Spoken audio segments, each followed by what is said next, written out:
every minute with the fever dreams. I push a mind to a limit where it needs to feed. I work blind, got vision I don't need to see. I'm picking mind over matter, I believe in me. I need to find more hours in the day to breathe. Need to find more power in the way I be. And when my mind turns sour with the painful scenes, I need to scream out loud, I can't stop me. I wanna be the greatest like Rocky. You know I leave them all hating like a hobby. I'm out here making moves like a lobby. And if you ain't with me, it's your loss. See, I got my mind on the facts, I'm a python, grab what I like real fast. Stroke until I have everything I attack, everything that I lack, everything that I want, and I see, matter of fact.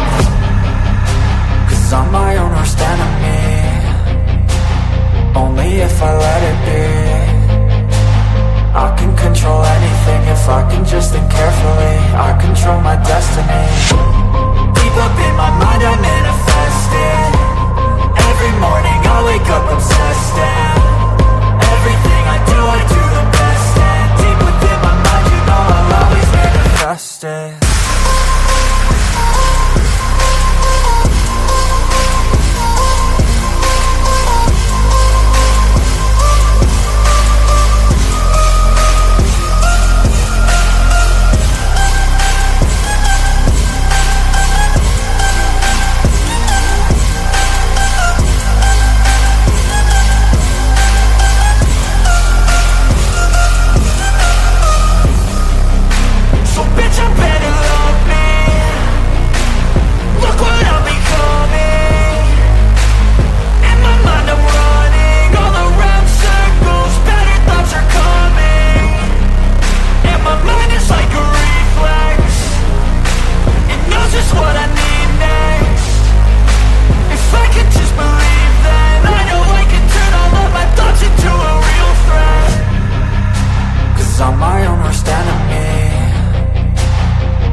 Good morning and welcome to My Mind Over Your Matter. My name is Rick, and let's go ahead and start this show. Oh, early morning. Not too early, but it is the morning. I slept in. I woke up like around 8 something. And I was like, oh, I felt so good to sleep like an extra hour or two, because I usually wake up at 6. But I was able to sleep in for a little bit today. Made me feel good. Got the cup of coffee here. I'm rolling up the medicine right now. It's right in here. So I'm getting my medicine ready. Let's wake and bake. With a side of coffee. Got some news to go over real quick. I know President Trump's supposed to speak at the UN today. I don't know if I'm going to watch the whole thing, because that could take forever. But I do have a couple of news for us to watch, and then we'll tap in to see where they're at in the UN. So let's go ahead and get the show started here. Let's start watching some news. Here we go. Up on your screen, it is a live look over New York City as we are following some breaking news at this hour. The U.S. Secret Service saying it dismantled a network of electronic devices located throughout the New York tri-state area that were used to conduct multiple telecommunications-related threats directed towards senior U.S. government officials, which represented an imminent threat to the agency's protective operations. What? This protective intelligence investigation led to the I'm telling discovery you, of more than 300 the ones that are controlling the show servers and 100,000 SIM cards across multiple sites. That's In crazy. addition to carrying out anonymous telephonic threats, these devices could be used to conduct a wide range of telecommunication attacks, and this could include disabling cell phone towers, enabling denial of services attacks, and Wow. facilitating anonymous encrypted communication How did they do between that? potential threat That's actors the real and question. criminal enterprises. Again, all of this information here just coming in from the Secret Service moments ago, and they did post Wow. this image here showing some of that equipment. They said the What? Secret Service dismantled a network of more than 300 SIM servers and 100,000 SIM cards in the New York area that were capable of crippling telecom systems and carrying out anonymous telephonic attacks, disrupting the threat before world leaders My question arrive is, for where are the the UN people General that are Assembly. A responsible for lot this? of world leaders there are in attendance, including President Donald Trump speaking later on this morning. Now, they say while forensic examination of the devices is ongoing, early analysis indicates that cellular communications between nation-state threat actors and individuals that are known to federal law enforcement are involved here. Now, we also just got a video statement that is Wow. coming in here This from is actually big the news. folks with the United States Secret Service. I do want to play this for you here. Again, just coming in from the Secret Service moments ago. Is Matt McCool, and I'm the special agent in charge of the Secret Service New York field office. We are making this announcement as a matter of public interest given timing, amount, and concentration of material recovered during a recent Secret Service Protective Intelligence investigation.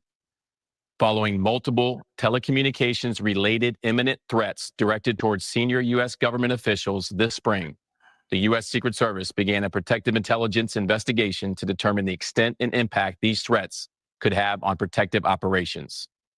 This was a difficult and complex effort to identify the source of these fraudulent calls and the impact on the Secret Service protective mission. During this period, we leveraged technical assistance and support of federal partners, including Homeland Security Investigations, the Department of Justice, and the Office of the Director of National Intelligence. We also received phenomenal support from our state and local law enforcement partners, to include the NYPD. The investigation led us to the New York tri-state area, where investigators discovered tens of thousands of co-located and networked cellular devices capable of carrying out nefarious telecommunications attacks. These devices allowed anonymous encrypted communications between potential threat actors and criminal enterprises, enabling criminal organizations to operate undetected. This network had the potential to disable cell phone towers and essentially shut down the cellular network in New York City. These devices were concentrated within 35 miles of the global meeting of the United Nations General Assembly, now underway in New York City. Given the timing, location, and proximity, and potential for significant disruptions to the New York telecom system, we moved quickly to disrupt this network. To be clear, these recovered devices no longer pose a threat to the New York tri-state area. We will continue That's working what towards you're saying. identifying That's those not responsible and their intent, including whether their plan was to disrupt the UN General Assembly and communications of government and emergency personnel during the official visit of world leaders in and around New York City. Forensic examinations of the equivalent of 100,000 cell phones worth of data is underway. Early analysis indicates 100,000 cellular worth? communications between foreign actors and individuals that are known to federal law enforcement. Given the sensitivity and complexity of this investigation, we are not able to go into specifics at this time. This is an open and active investigation, and we have no arrest to announce today.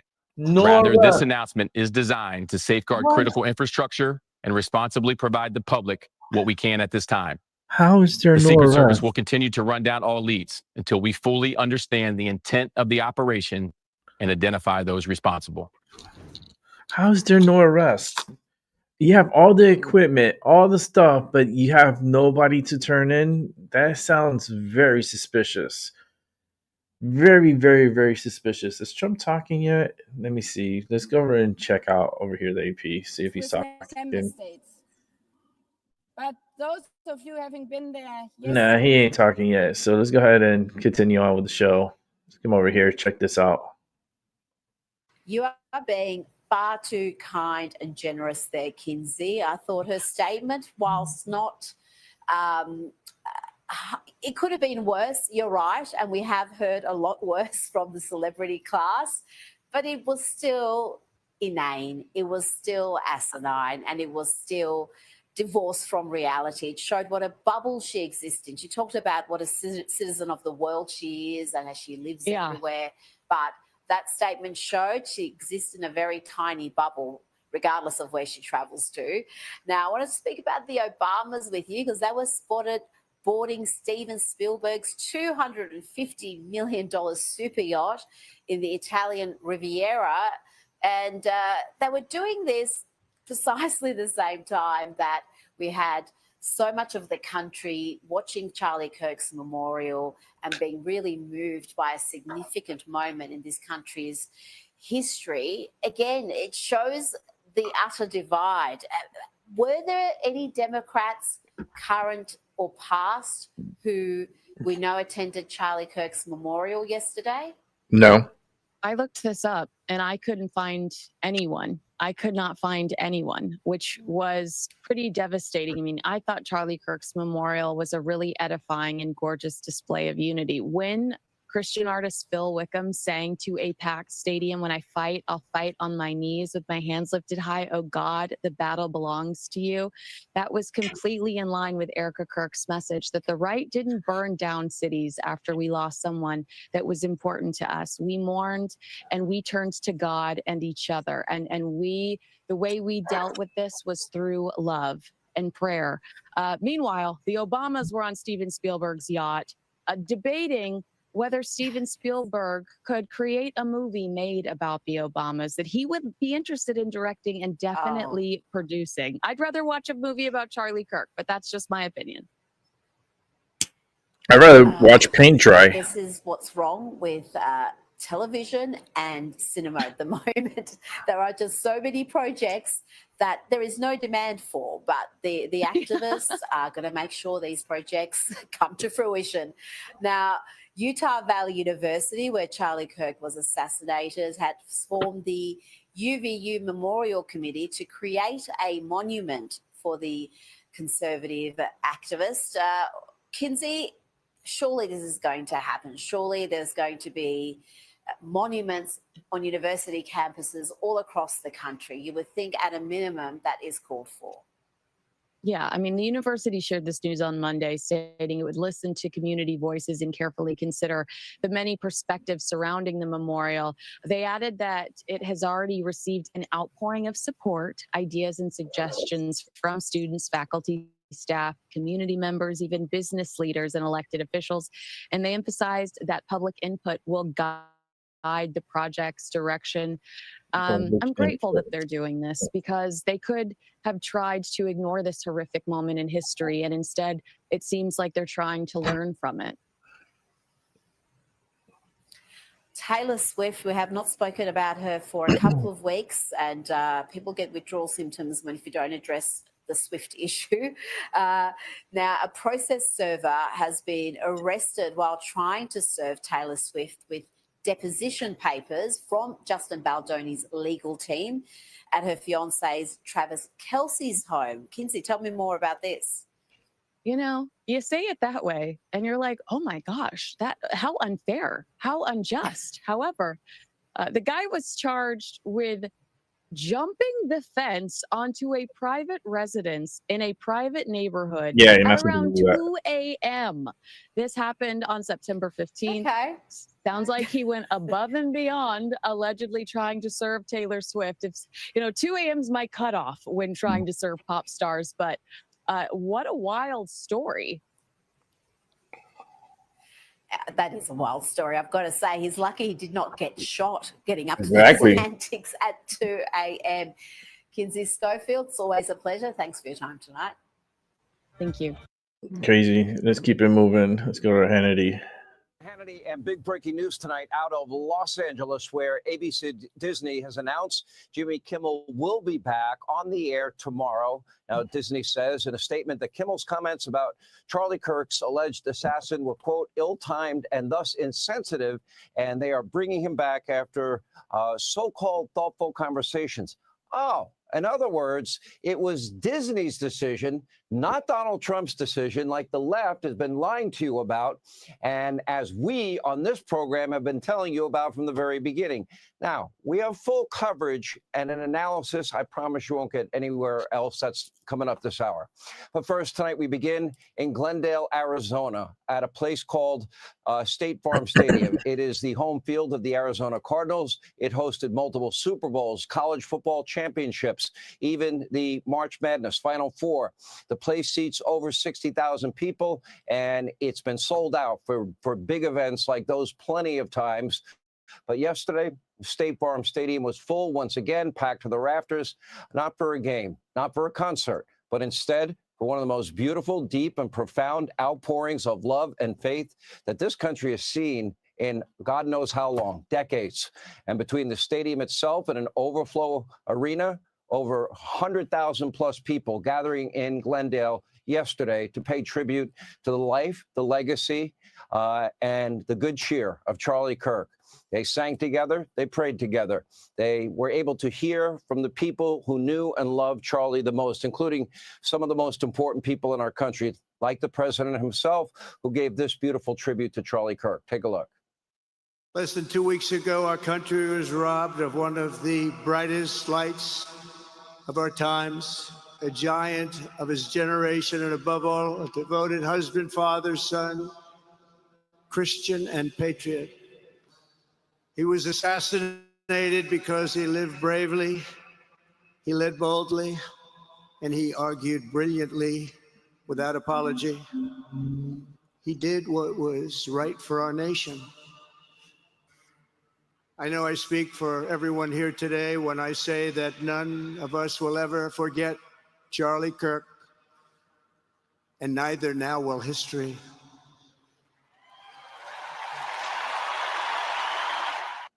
At this moment in history, the magnitude and the impact of that Charlie Kirk is having at this moment on this country, it is incalculable.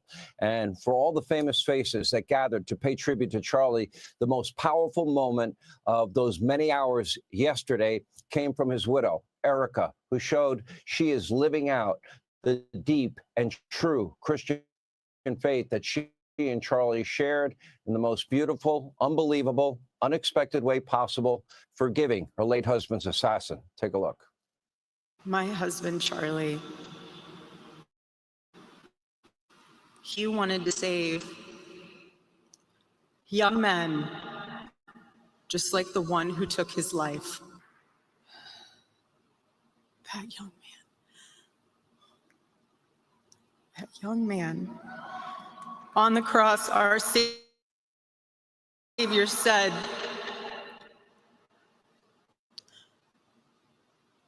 "Father, forgive them, for they not know what they do." That man, that young man, I forgive him.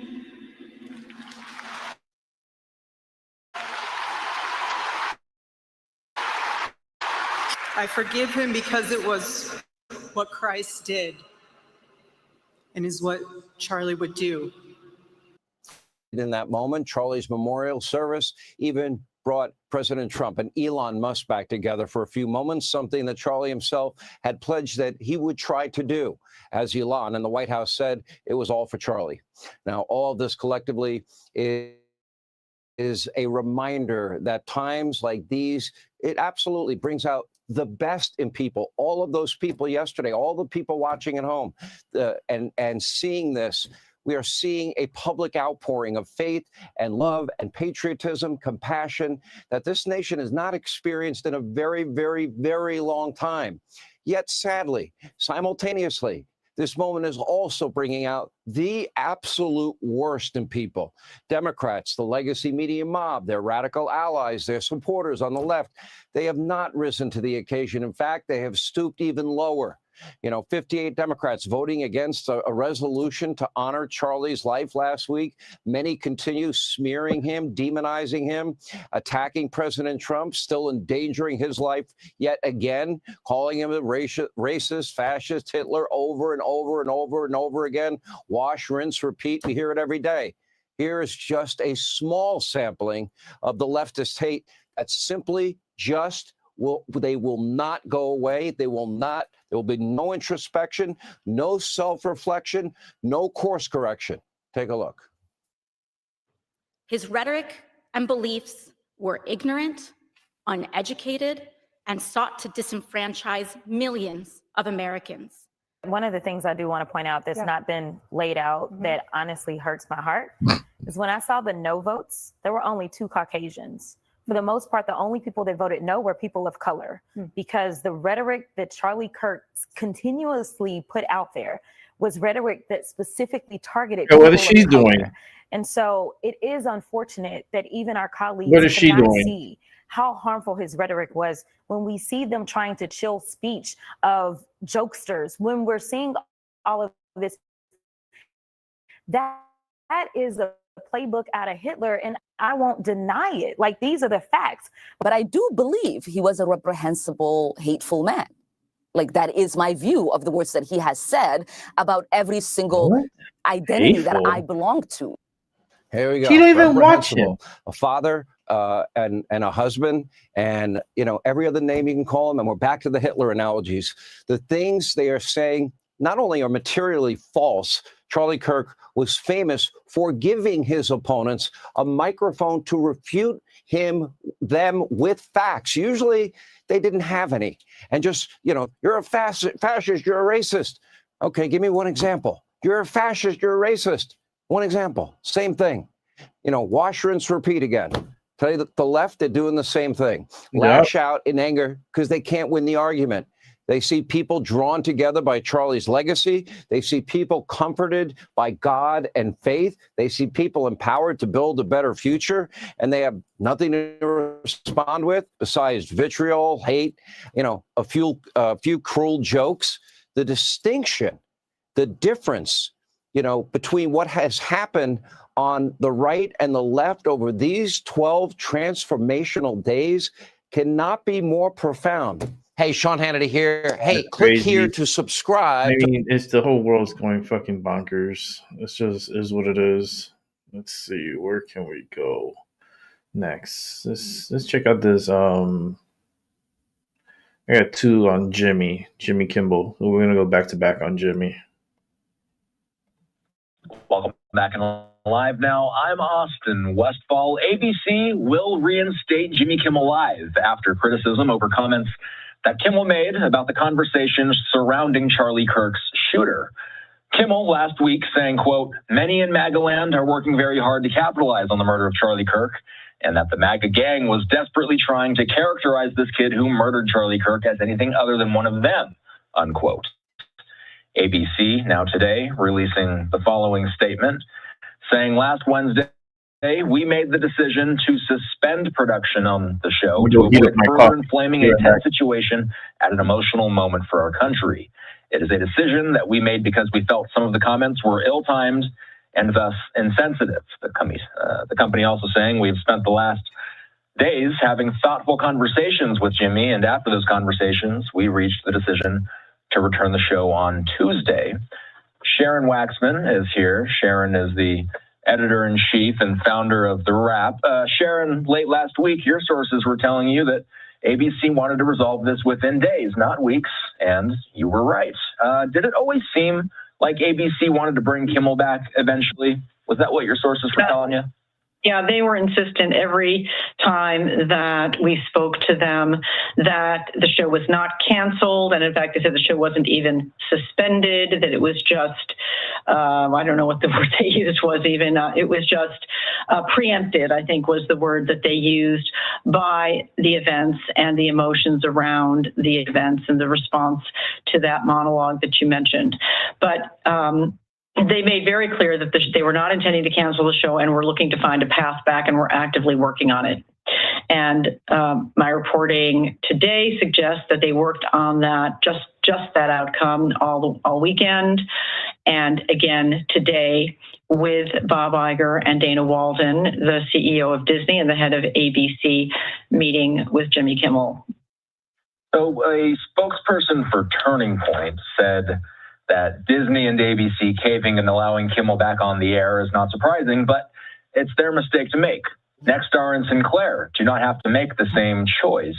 I'm curious, Sharon, have we heard from Nexstar or Sinclair as of the time we're taping this?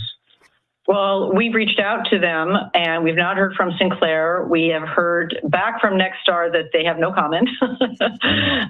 They're going to wait and see, it seems to me, what Kimmel says tomorrow. That's pretty much one of my big questions, too. What are we listening for during Kimmel's first monologue back? Well, it's interesting because Disney's statement that you read was not, they didn't say the words, "we're sorry," but it is an acknowledgement that his monologue was at the very least insensitive. I don't know what he's going to say. We ran a piece today in the Wrap that's getting a lot of attention about what were the options for Disney to bring Kimmel back, since they've stated clearly that's their aim. And the first option that our writer listed was that Jimmy comes back on the air and acknowledges this insensitivity or whatever it is. But, you know, our writer who's covered television for a very long time does not think that an apology is in the cards. I don't know. I don't know that they want, you know, I'm sorry if you felt badly by what I said. You know, I think it would be very awkward for him to say that. But certainly he will say something that is conciliatory. Nexstar, by the way, for folks who haven't followed this story so closely, Nexstar owns a number of television stations across the country. They have the ability to limit the amount of markets that the terrestrial broadcast of Jimmy Kimmel Live is shown in. But Sharon, aren't we living in an increasingly digital and streaming world? How much power do the Nexstars of the world wield in today's media landscape still?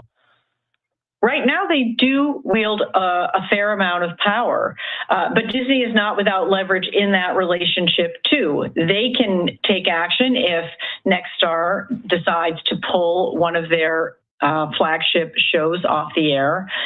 So this is a blinking match. It isn't that the affiliates, even though you're right, things have moved to digital and that there's lots of streaming options.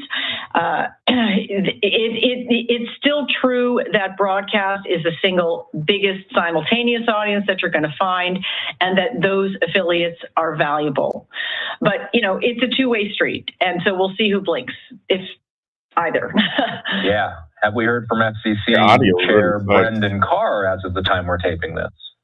I think that he has stated, no, I don't think we've heard from Brendan Carr. The Democratic member of the FCC has issued a statement in support of this decision by Disney, but we have not heard from Brendan Carr yet. So there's been a lot of discussion about this Kimmel situation. There's been a lot of commentary out there about this. One of the common pieces of commentary that I see is that somehow, some way, the Trump administration was responsible for pulling Jimmy Kimmel off the airwaves. But this statement from ABC really kind of cements the idea that this was Disney's idea to pull him off, correct? Well, of course, it's Disney's decision to pull him off the air, but Brendan Carr threatened to investigate or to consider a path to pull their broadcast license. So that was a direct threat from a member of the Trump administration, and certainly that is regarded by many people as government intimidation of free expression and of the First Amendment and interfering in the right to free expression by Jimmy Kimmel. But of course, it's Disney's decision, and today's decision to put him back on the air is also Disney's. And if we could just put a bow on this, I suppose, where does this story go from here? We're going to be watching Kimmel's monologue tomorrow, but what else are you watching for in the days? I will not be watching it. That's a great question. I mean, this whole conflict, this whole situation has ignited a really broad set of high emotions and discussion in our country around free expression. And even some very prominent members of MAGA world, whether that's Senator Ted Cruz or whether that's the podcaster Ben Shapiro, or even, I believe, Tucker Carlson, have suggested that there are really risks to the government trying to censor speech or weigh in on whether they should be controlling media at all, or further, as Trump through the weekend talked about it being illegal for people to say things that were mean about him. I mean, the Republican Party has traditionally been the party of free expression and worrying about state interference in those basic constitutional rights.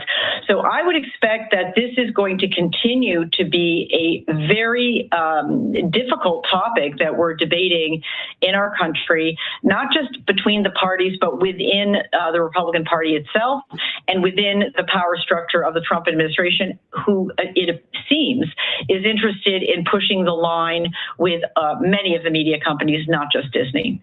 All right, that was Sharon Waxman. She's with The Wrap. We always appreciate her time. We recorded that interview earlier this evening.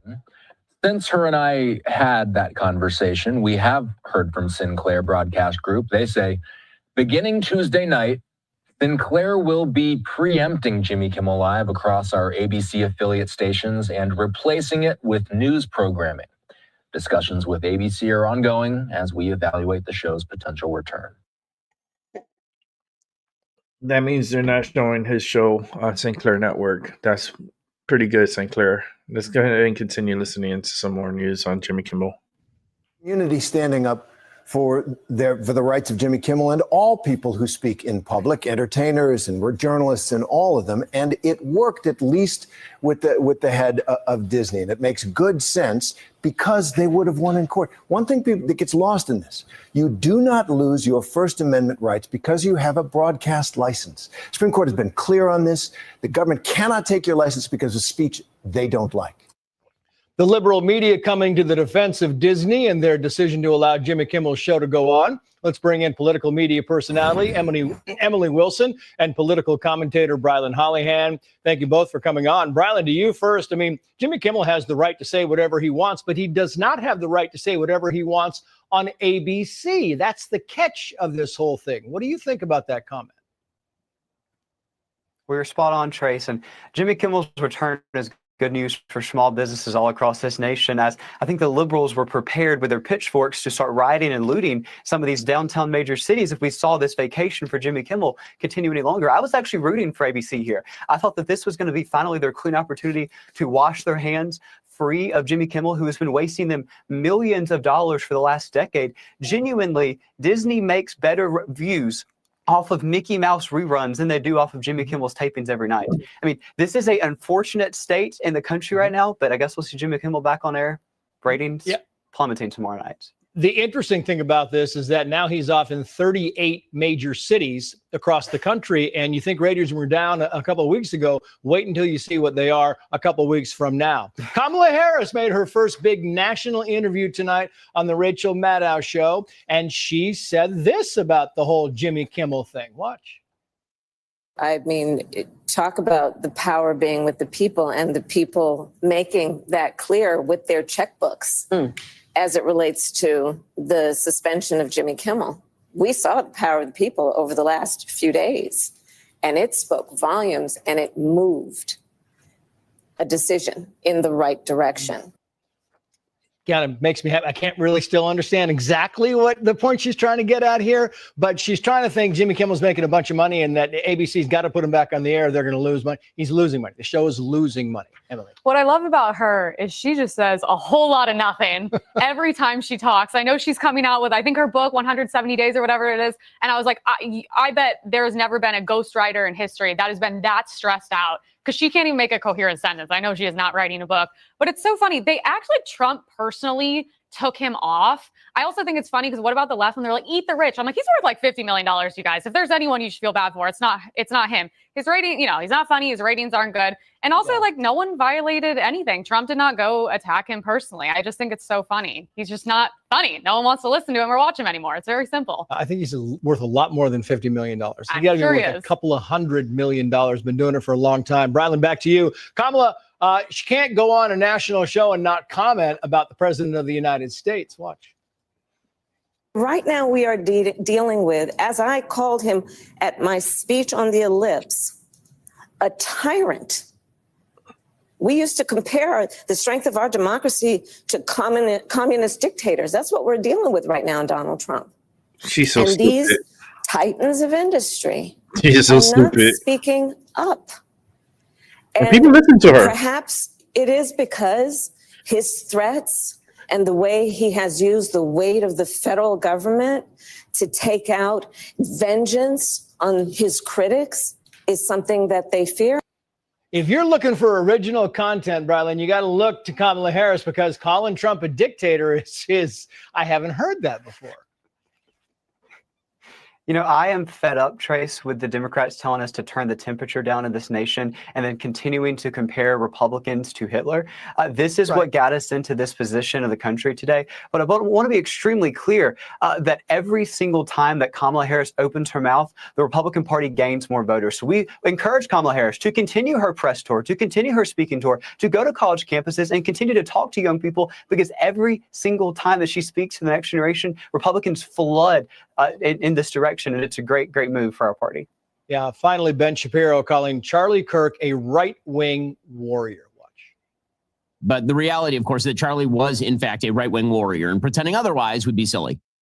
He was somebody who engaged in the political combat that is a blood sport that characterizes our politics.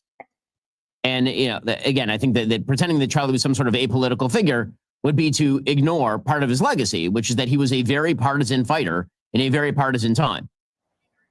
He was partisan, and it is a partisan time, but that's not to say that he wasn't fair in the way that he went about these discussions on college campuses. Yeah, no, he was definitely a political figure. He was discussing politics, but he did it with such humanity, and that's something we really don't see. I mean, he's the only person I mean, you know, his videos are bigger now than ever. You watch him, and it's like, you can, no matter how horrible the person on the other side is, you're like, he really cares about them. Like, he actually wants them to be better and to change for the better and be happier and be healthier. And it's like, I just don't see that, you know, so much. And it's so heartbreaking, but he was just more than, I don't know. He was very godlike, I guess you could say. Yeah. A beautiful person. I can't count how many times that somebody would come up and say F you to him, and he would say, well, I want you to look at it like this. Yeah. And that's, you know, time after time. Brylan, Emily, thank you both. Hey, Sean Hannity here. Hey, click here to subscribe. All right, I got a couple of more to go over because we're still watching this all together, but I do got to set them up. So let me take the opportunity now to set all these up, and then we're going to continue watching some more news. I don't have any paranormal videos up yet to watch. I don't know if we're going to watch because there's so many things going on, especially with Trump. Going to be speaking at the UN. I may want to tap into that and listen to. So I'm not sure if I'm going to do the paranormal videos this morning. But I am setting up real quick a couple of videos that I would like to watch with you guys. Mind you, these videos I have not seen yet, and I'm watching it for the first time with you.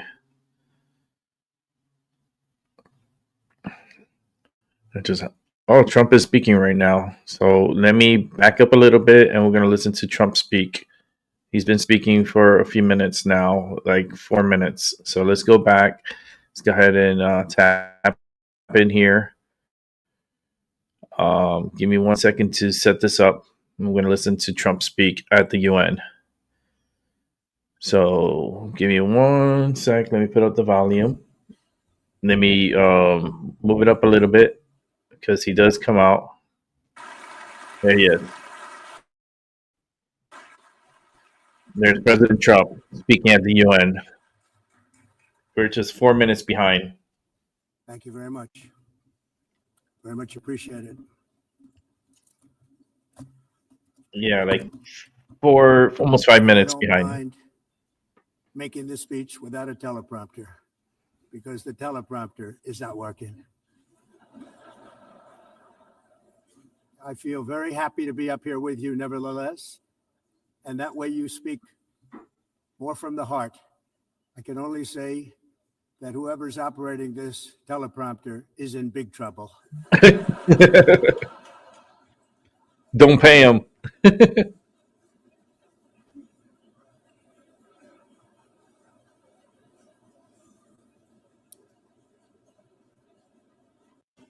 Hello, Madam First Lady. Thank you very much for being here. And Madam President, Mr. Secretary General, First Lady of the United States, distinguished delegates, ambassadors, and world leaders. 6 years have passed since I last stood in this grand hall and addressed a world that was prosperous and at peace in my first term. Since that day, the guns of war have shattered the peace I forged on 2 continents. An era of calm and stability gave way to one of the great crises of our time. And here in the United States, 4 years of weakness, lawlessness, and radicalism under the last administration delivered our nation into a repeated set of disasters. 1 year ago, our country was in deep trouble, but today, just 8 months into my administration, we are the hottest country anywhere in the world, and there is no other country even close. America is blessed with the strongest economy, the strongest borders, the strongest military, the strongest friendships, and the strongest spirit of any nation on the face of the earth. This is indeed the golden age of America. We are rapidly reversing the economic calamity we inherited from the previous administration, including ruinous price increases and record-setting inflation we've never had before. Under my leadership, energy costs are down, gasoline prices are down, grocery prices are down, mortgage rates are down, and inflation has been hit. The only sub is the stock market, which just hit a record high. In fact, it hit a record high 48 times in the last short period of time. Growth is surging, manufacturing is booming. The stock market, as I said, is doing better than it's ever done. And all of you in this room benefit by that, almost everybody. And importantly, workers' wages are rising at the fastest pace in more than 60 years. And that's what it's all about, isn't it? In 4 years of President Biden, we had less than $1 trillion of new investment into the United States. In just 8 months since I took office, we have secured commitments and money already paid for $17 trillion. Think of it, 4 years, less than $1 trillion, 8 months, much more than $17 trillion is being invested in the United States, and it's now pouring in from all parts of the world. We've implemented the largest tax cuts in American history and the largest regulation cuts in American history, making this once and again the best country on earth to do business. And many of the people in this room are investing in America, and it's turned out to be an awfully good investment during this 8-month period. In my first term, I built the greatest economy in the history of the world. We had the best economy ever, history of the world. And I'm doing the same thing again, but this time it's actually much bigger and even better. The numbers far surpass my record-setting first term. On our southern border, we have successfully repelled a colossal invasion. And for the last 4 months, and that's 4 months in a row, the number of illegal aliens admitted and entering our country has been 0. Hard to believe, because if you look back just a year ago, it was millions and millions of people pouring in from all over the world, from prisons, from mental institutions, drug dealers, all over the world they came. They just poured into our country with the ridiculous open border policy of the Biden administration. Our message is very simple. If you come illegally into the United States, you're going to jail, or you're going back to where you came from, or perhaps even further than that. You know what that means. I want to thank the country of El Salvador for the successful and professional job they've done in receiving and jailing so many criminals that entered our country. And it was under the previous administration that the number became record-setting, and they're all being taken out. Have no choice. And other countries have no choice because other countries are in the exact same situation with immigration. It's destroying your country, and you have to do something about it. On the world stage, America is respected again like it has never Time to been smoke. respected before. Smells You think good. about 2 years ago, 3 years ago, 4 years ago, or 1 year ago, we were a laughingstock all over the world. At the NATO summit in June, virtually all NATO members formally committed to increase defense spending at my request from 2% to 5% of GDP, making our alliance far stronger and more powerful than it was ever before. In May, I traveled to the Middle East to visit my friends and rebuild our partnerships in the Gulf and those valued relationships with Saudi Arabia, Qatar, and the UAE and other countries are now, I believe, closer than ever before. My administration has negotiated one historic trade deal after another, including with the United Kingdom, the European Union, Japan, South Korea, Vietnam, Indonesia, the Philippines, Malaysia, and many, many others. Likewise, in a period of just 7 months, I have ended 7 unendable wars. They said they were unendable. You're never going to get them solved. Some were going for 31 years, 2 of them, 31, think of it, 31 years. One was 36 years. One was 28 years. I ended 7 wars. And in all cases, they were raging with countless thousands of people being killed. This includes Cambodia and Thailand, Kosovo and Serbia, the Congo and Rwanda, a vicious, violent war that was, Pakistan and India, Israel and Iran, Egypt and Ethiopia, and Armenia and Azerbaijan. It included all of them. No president or prime minister, and for that matter, no other country has ever done anything close to that. And I did it in just 7 months. It's never happened before. There's never been anything like that. I'm very honored to have done it. It's too bad that I had to do these things instead of the United Nations doing them. And sadly, in all cases, the United Nations did not even try to help in any of them. I ended 7 wars, dealt with the leaders of each and every one of these countries, and never even received a phone call from the United Nations offering to help in finalizing the deal. All I got from the United Nations was an escalator that on the way up stopped right in the middle. If the First Lady wasn't in great shape, she would have fallen, but she's in great shape. We're both in good shape. We both stood. And then a teleprompter that didn't work. These are the 2 things I got from the United Nations: a bad escalator and a bad teleprompter. Thank you very much. And by the way, it's working now. It just went on. I think I should just do it the other way. It's easier. Thank you very much. I didn't think of it at the time because I was too busy working to save millions of lives. That is the saving and stopping of these wars. But later I realized that the United Nations wasn't there for us. They weren't there. I thought of it really after the fact, not during these negotiations, which were not easy. That being the case, what is the purpose of the United Nations? The UN has such tremendous potential. I've always said it. It has such tremendous, tremendous potential, but it's not even coming close to living up to that potential. For the most part, at least for now, all they seem to do is write a really strongly worded letter and then never follow that letter up. It's empty words, and empty words don't solve war. The only thing that solves war and wars is action.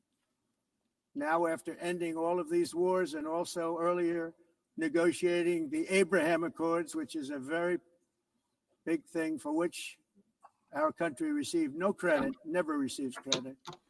Everyone says that I should get the Nobel Peace Prize for each one of these achievements. But for me, the real prize will be the sons and daughters who live to grow up with their mothers and fathers, because millions of people are no longer being killed in endless and unglorious wars. What I care about is not winning prizes, it's saving lives. We saved millions and millions of lives with the 7 wars. And we have others that we're working on, and you know that. Many years ago, a very successful real estate developer in New York, known as Donald J. Trump, I bid on the renovation and rebuilding of this very United Nations complex. I remember it so well. I said at the time that I would do it for $500 million, rebuilding everything. It would be beautiful. I used to talk about, I'm going to give you marble floors. They're going to give you terrazzo. I'm going to give you the best of everything. You're going to have mahogany walls. They're going to give you plastic. But they decided to go in another direction, which was much more expensive at the time, and which actually produced a far inferior product. And I realized that they did not know what they were doing when it came to construction, and that their building concepts were so wrong, and the product that they were proposing to build was so bad and so costly. It was going to cost them a fortune. And I said, and wait till you see the overruns. Well, I turned out to be right. They had massive cost overruns and spent between $2 and $4 billion on the building, and did not even get the marble floors that I promised them. You walk on terrazzo. Do you notice that? As far as I'm concerned, frankly, looking at the building and getting stuck on the escalator, they still haven't finished the job. They still haven't finished. That was years ago. Being stuck on the escalator. The project was so corrupt that Congress actually asked me to testify before them on the tremendous waste of money, because it turned out that they had no idea what it was, but they knew it was anywhere between $2 and $4 billion, as opposed to 500 million with a guarantee. But they had no idea, and I said it cost much more than $5 billion. Unfortunately, many things in the United Nations are happening just like that, but on an even much bigger scale, much, much bigger. Very sad to see. Whether the UN can manage to play a productive role, I've come here today to offer the hand of American leadership and friendship to any nation in this assembly that is willing to join us in forging a safer, more prosperous world. And it's a world that we'll be much happier with. A dramatically better future is within our reach. But to get there, we must reject the failed approaches of the past and work together to confront some of the greatest threats in history. There is no more serious danger to our planet today than the most powerful and destructive weapons ever devised by man, of which the United States, as you know, has many. Just as I did in my first term, I've made containing these threats a top priority, starting with the nation of Iran. My position is very simple. The world's #1 sponsor of terror can never be allowed to possess the most dangerous weapon. That's why shortly after taking office, I sent the so-called Supreme Leader a letter making a generous offer. I extended a pledge of full cooperation in exchange for a suspension of Iran's nuclear program. The regime's answer was to continue their constant threats to their neighbors and U.S. interests throughout the region, and some great countries that are right nearby. Today, many of Iran's former military commanders, in fact, I can say almost all of them, are no longer with us. They're dead. And 3 months ago, in Operation Midnight Hammer, 7 American B-2 bombers dropped the 14 30,000-pound each bombs on Iran's key nuclear facilities, totally obliterating everything. No other country on earth could have done what we did. No other country has the equipment to do what we did. We have the greatest weapons on earth. We hate to use them. But we did something that for 22 years people wanted to do. With Iran's nuclear enrichment capacity demolished, I immediately brokered an end to the 12-day war, as it's called, between Israel and Iran, with both sides agreeing to fight no longer. As everyone knows, I have also been deeply engaged in seeking a ceasefire in Gaza. Have to get that done. Have to get it done. Unfortunately, Hamas has repeatedly rejected reasonable offers to make peace. We can't forget October 7th, can we? Now, as if to encourage continued conflict, some of this body is seeking to unilaterally recognize a Palestinian state. The rewards Here we go. would be too great for Hamas terrorists for their atrocities. This would be a reward for these horrible atrocities. Here we go. Including October 7th, even while they refuse to release the hostages or accept a ceasefire. Instead of giving to Hamas and giving so much, because they've taken so much, they have taken so much. This could have been solved so long ago. But instead of giving in to Hamas's ransom demands, those who want peace should be united with one message: release the hostages now. Just release the hostages now. Thank you. Yeah, what are they waiting for? Thank you. As we have got to come together, and we will come together, got to get it done. We have to stop the war in Gaza immediately. We have to stop it. We have to get it done. We have to negotiate. Immediately have to negotiate peace. We got to get the hostages back. We want all 20 back. We don't want 2 and 4. As you know, I got, along with Steve Witkoff and others that helped us, Marco Rubio, we got most of them back. We were involved in all of them. But I always said the last 20 are going to be the hardest, and that's exactly what happened. We have to get them back now. We don't want to get back 2, and then another 2, and then 1, and then 3. Have this process. No, we want them all back, and we want the actually 38 dead bodies back too. Those parents came to me and they want them back, and they want them back very quickly and very badly, as though they were alive. They want them. They want them every bit as much as if their son or daughter were alive. I've also been working relentlessly, stopping the killing in Ukraine. I thought that would be, of the 7 wars that I stopped, I thought that would be the easiest because of my relationship with President Putin, which had always been a good one. I thought that was going to be the easiest one. But, you know, in war, you never know what's going to happen. There are always lots of surprises, both good and bad. Yep. Everyone thought Russia would win this war in 3 days, but it didn't work out that way. It was supposed to be just a quick little skirmish. It's not making Russia look good. It's making them look bad. No matter what happens from here on out, this was something that should have taken a matter of days, certainly less than a week. And they've been fighting for 3.5 years and killing anywhere from 5,000 to 7,000 young soldiers, mostly soldiers, on both sides every single week, from 5,000 to 7,000 dead young people, and some in cities, much smaller numbers, where rockets are shot, where drones are dropped. This war would never have started if I were president. This was a war that should have never happened. It shows you what leadership is, what bad leadership can do to a country. Look what happened to the United States, and look where we are right now in just a short period of time. The only question now is how many more lives will be needlessly lost on both sides. China and India are the primary funders of the ongoing war by continuing to purchase Russian oil.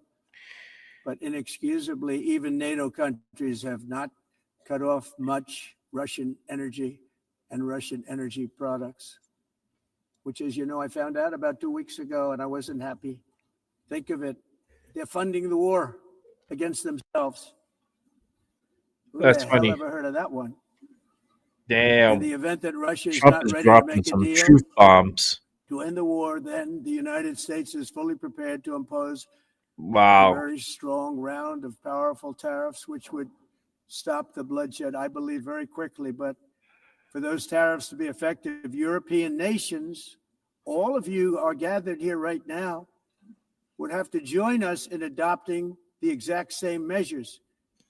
I mean, you're much closer to the city. We have an ocean in between. You're right there. And Europe has to step it up. They can't be doing what they're doing. They're buying oil and gas from Russia while they're fighting Russia. It's embarrassing to them. And it was very embarrassing to them when I found out about it, I can tell you that. They have to immediately cease all energy purchases from Russia. Otherwise, we're all wasting a lot of time. So I'm ready to discuss this. We're going to discuss it today with the European nations, all gathered here. I'm sure they're thrilled to hear me speak about it. Oh That's the way it boy. is. I like to speak my mind. Daddy is As we seek back. to reduce the threat And dangerous Daddy weapons is today, not I'm also happy. calling on every nation to join us in ending Holy the development of smokes. biological weapons once and for all. And biological is terrible, and nuclear is even beyond, and we include nuclear in that. We want to have Wow. a cessation of the development of nuclear weapons. We know, and I get to view it all the time. Sir, would you like to see? And I look at weapons that are so powerful that we just can't ever use them. If we ever use them, the world literally might come to an end. Wow. There would be no United Nations to be talking about. There would Wow. be no nothing. Just a few years ago, reckless experiments overseas. Damn. Devastating Trump is throwing global big time pandemic. fear at the Yet world. despite that worldwide catastrophe, many countries are continuing extremely Who's going to risky call his research bluff? into bioweapons and Because I don't man-made think Trump is bluffing. pathogens. This is unbelievably Trump holds the dangerous. cards. To prevent potential disasters, I'm announcing today that my administration will lead an international effort to enforce biological weapons convention, which is going to be meeting with the top leaders of the world by pioneering an AI verification system that everyone can trust.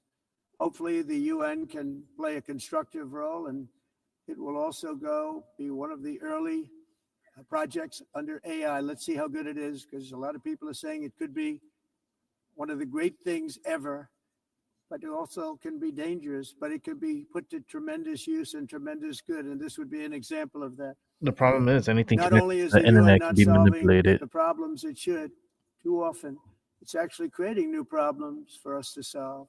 The best example is the number one political issue of our time, the crisis of uncontrolled migration. It's uncontrolled. Your countries are being ruined. The United Nations is funding an assault on Western countries and their borders. In 2024, the UN budgeted $372 million in cash assistance to support an estimated 624,000 migrants journeying into the United States. Think of that. The UN is supporting people that are illegally coming into the United States, and then we have to get them out. The UN also provided food, shelter, transportation, and debit cards to illegal aliens. Oh, shit. He's ratting them out. To infiltrate our southern border. He's ratting them out. Millions of people came through that southern border. Just a year ago, millions and millions of people were pouring in, 25 million altogether over the 4 years of the incompetent Biden administration. And He is now putting them we all have in it their stopped, place. Totally stopped. In fact, they're not even coming anymore because they know they can't get through. Trump is But not what took playing place anymore. is totally unacceptable. The UN is supposed to stop invasions, not create them and not finance them. In the United States, we reject the idea that mass numbers of people from foreign lands can be permitted to travel halfway around the world, trample our borders, violate our sovereignty, cause unmitigated crime, and deplete our social safety net. Yep. We have reasserted that America belongs to the American people, and I encourage all countries to take their own stand in defense of their citizens as well. Yep. You have to do I that agree. because I see it. I'm not mentioning names. I see it, and I could call every single one of them out. You're destroying your countries. They're being destroyed. Europe is in serious trouble. They've been invaded by a force of illegal aliens like nobody's ever seen before. Illegal aliens are pouring into Europe. Nobody is ever, and nobody's doing anything to change it, to get them out. It's not sustainable. And because they choose to be politically correct, they're doing just absolutely nothing about it.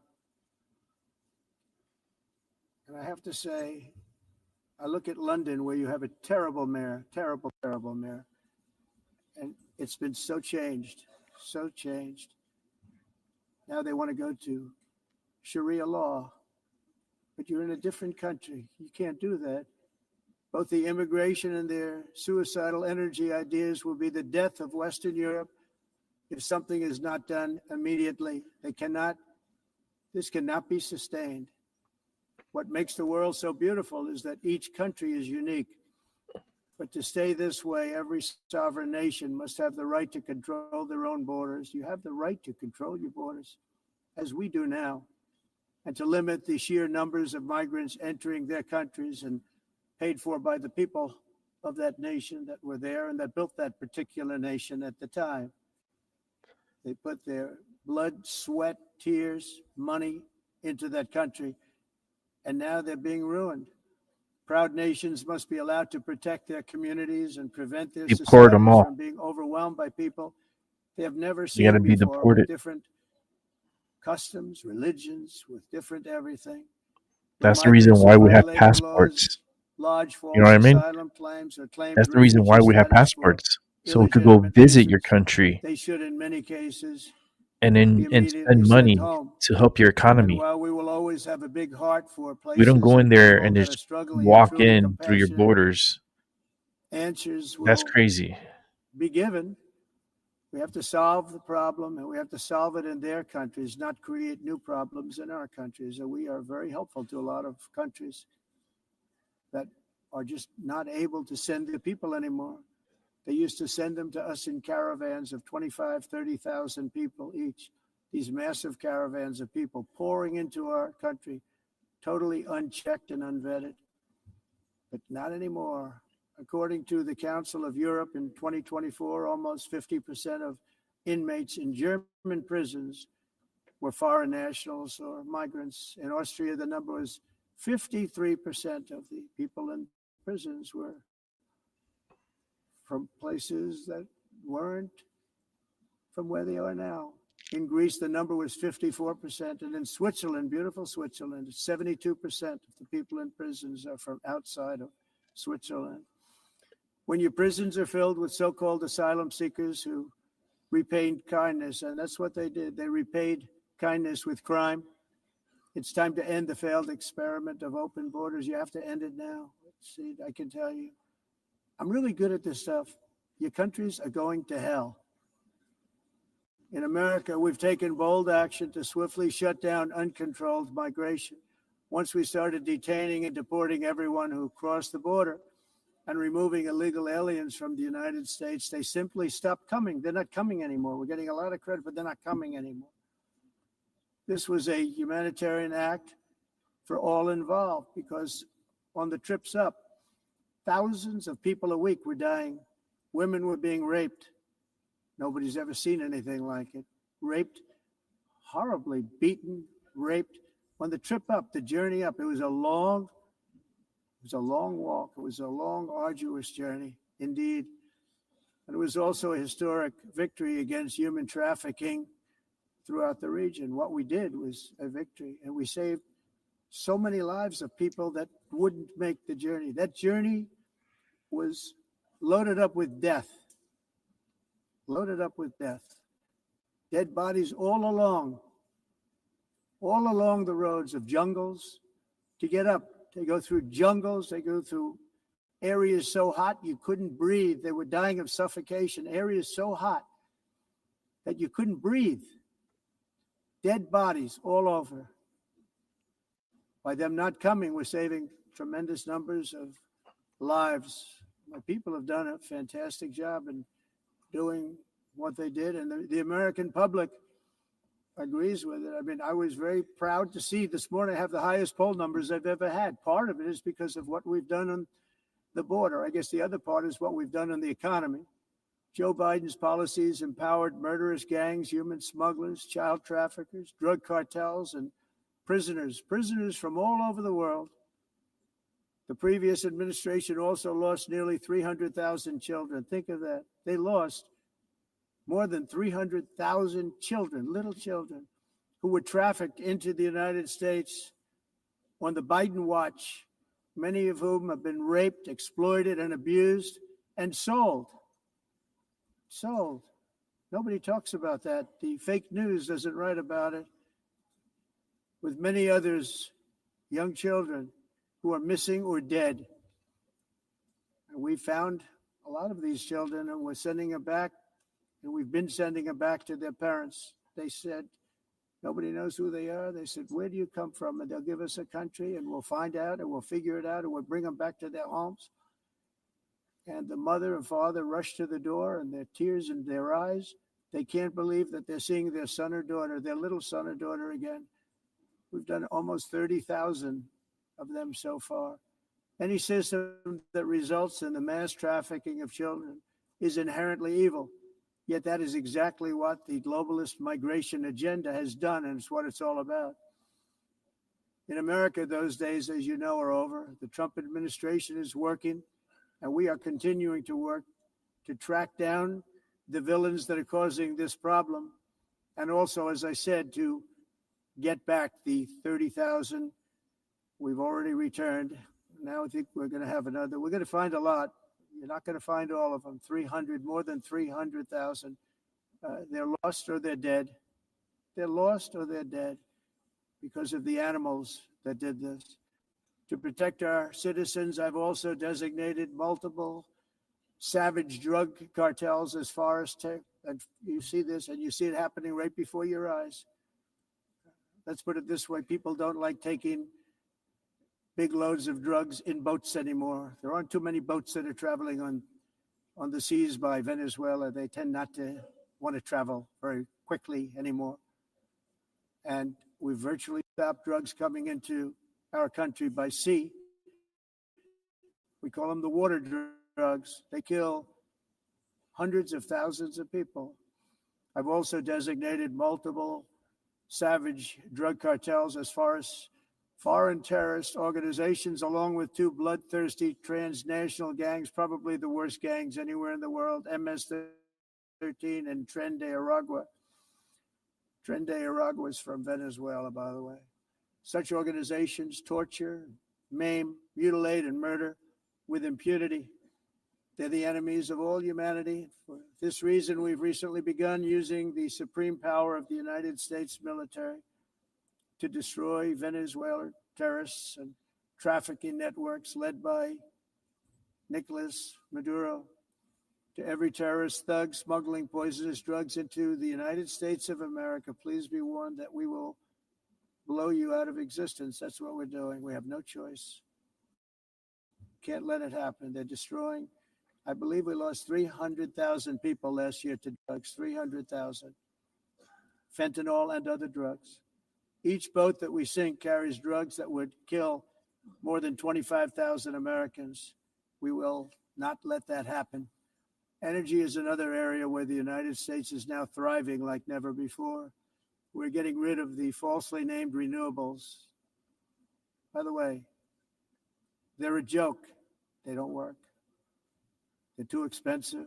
They're not strong enough to fire up the plants that you need to make your country great. The wind doesn't blow. Those big windmills are so pathetic and so bad, so expensive to operate. And they have to be rebuilt all the time, and they start to rust and rot. Most expensive energy ever conceived, and it's actually energy. You're supposed to make money with energy, not lose Damn, money. You Trump lose is money, truth the governments have bombing. to subsidize. You can't put them out without massive Holy subsidies. smokes. And most of them are I'm built so in happy China, to and be I give alive China to a be lot of listening to credit. They this. build them, but they very few wind farms. So why is it that they This build is them and they amazing. send them all over the world, but they barely use them? You know what they use? Coal. They use gas. They use almost anything, but they don't like wind. But they sure as hell like selling the windmills. Europe, on the other hand, has a long way to go, with many countries being on the brink of destruction because of the green energy agenda. And I give a lot of credit to Germany. Germany was being led down a very sick path, both on immigration, by the way, and on energy. They were going green and they were going bankrupt. And the new leadership came in and they went back to where they were with fossil fuel and with nuclear, which is good. It's now safe. You can do it properly. But they went back to where they were and they opened up a lot of different plants, energy producing plants, and they're doing well. I give Germany a lot of credit for that. They've said this is a disaster, what's happening. They were going all green. All green is all bankrupt. That's what it represents. And it's not politically correct. I'll be very badly criticized for saying it, but I'm here to tell the truth. I don't care. It doesn't matter to me. I'm in New York City. I'm feeling a lot safer. Crime, we're getting crime down. And by the way, speaking of crime, Washington, D.C. was the crime capital of America. Now it's after 12 days, it's a totally safe city. Everyone's going out to dinner. They're going out to restaurants. Your wife can walk down the middle of the street. Trump is going through all his talking points he always talks about. People have done a fantastic job. And yes, I called in the National Guard. I love it. And the National Guard took care of business. And they weren't politically correct, but they took care of business. We got 1,700 career criminals out, brought them back to where they came from, the countries where they came from, or put them in jails. Washington, D.C. telling them is now exactly a what they totally need to safe hear. city again. And I welcome you to come. In fact, we'll have dinner together at a local restaurant and we'll be able to walk. We don't have to go by an armor-plated vehicle. We'll walk right over there from the White House. They've given up their powerful edge, a lot of the countries that we're talking about in oil and gas, such as essentially They'll closing take the him up great on the North offer. Sea You know that, oil. right? Oh, the North Sea. I know it so They well. will take him up on that Aberdeen offer. was the oil capital of Europe, and there's tremendous oil that hasn't been found in the North Sea. Tremendous oil. And I was with the prime minister I respect and like a lot, and I said, you're sitting with the greatest asset. They essentially closed it by making it so highly taxed that no developer, no oil company can go there. They have tremendous oil left, and more importantly, they have tremendous oil that hasn't even been found yet. And what a tremendous asset for the United Kingdom. And I hope the prime minister is listening, because I told it to him 3 days in a row. That's all he heard. North Sea oil, North Sea, because I want to see them do well. I want to stop seeing them ruining that beautiful Scottish and English countryside with windmills and massive solar panels that go 7 miles by 7 miles, taking away farmland. But we're not letting this happen in America. In 1982, the executive director of the United Nations Environmental Program predicted that by the year 2000, climate change would cause a global catastrophe. He said that it will be irreversible, as any nuclear holocaust would be. This is what they said at the United Nations. What happened? Here we are. Another UN official stated in 1989 that within a decade, entire nations could be wiped off the map by global warming. Not happening. You know, it used to be global cooling. If you look back years ago in the 1920s and the 1930s, they said, global cooling will kill the world. We have to do something. Then they said global warming will kill the world, but then it started getting cooler. So now they could just call it climate change, because that way they can't miss. It's climate change. Because if it goes higher or lower, whatever the hell happens, there's climate change. It's the greatest con job ever perpetrated on the world, in my opinion. Climate change, no matter what happens, you're involved in that. No more global warming, no more global cooling. All of these predictions made by the United Nations and many others, often for bad reasons, were wrong. They were made by stupid people that have cost their countries fortunes and given those same countries no chance for success. If you don't get away from this green scam, your country is going to fail. And I'm really good at predicting things, you know. They actually said during the campaign, they had a hat, the best-selling hat. Trump was right about everything. And I don't say that in a braggadocious way, but it's true. I've been right about everything. And I'm telling you that if you don't get away from the green energy scam, your country is going to fail. And if you don't stop people that you've never seen before, that you have nothing in common with, your country is going to fail. I'm the president of the United States, but I worry about Europe. I love Europe. I love the people of Europe. And I hate to see it being devastated by energy and immigration. This double-tailed monster destroys everything in its wake, and they He cannot is so true, because you let gotta that happen understand, any more longer. You're immigrants doing it because you want means to be more nice. energy, more You want power to be to politically correct, and them you're to you destroying waste. So it's your and take heritage. up. So it's eating up their They must power take grid. control strongly and immediately of the It's an unmitigated invasion. immigration disaster and the fake energy catastrophe before it's too late. The carbon footprint is a hoax made up by people with evil intentions, and they're heading down a path of total destruction. You know, the carbon footprint was a big, big thing a few years ago. I remember hearing about the carbon footprint, and then President Obama would get into Air Force One, a massive Boeing 747, and not a new one, an old one with old engines that spew everything into the atmosphere. He'd talk about the carbon footprint, we must do so. Then he'd get in and he'd fly from Washington to Hawaii to play a round of golf. And then he'd get back onto that big, beautiful plane and he'd fly back and he'd talk about, again, global warming and the carbon footprint. It's a con job. At extreme cost and expense, Europe reduced its own carbon footprint by 37%. Think of that. Congratulations, Europe. Great job. You cost yourself a lot of jobs, a lot of factories closed, but you reduced the carbon footprint by 37%. However, for all of that sacrifice and much more, it's been totally wiped out and then some by a global increase of 54%. Much of it coming from China and other countries that are thriving around China, which now produces more CO2 than all the other developed nations in the world. So all of these countries are working so hard on the carbon footprint, which is nonsense, by the way. It's nonsense. You know, it's interesting. In the United States, we have still radicalized environmentalists, and they want the factories to stop. Everything should stop. No more cows. We don't want cows anymore. I guess they want to kill all the cows. They want to do things that are just unbelievable, and you have it too. But you know, we have a border strong, and we have a shape, and that shape doesn't just go straight up. That shape is amorphous when it comes to the atmosphere. Trump using those hands. And if we had the I most like it. clean air, and I think we do, we have very clean air. We have the cleanest air we've had in many, many years. But the problem is that other countries, like China, which has air that's a little bit rough,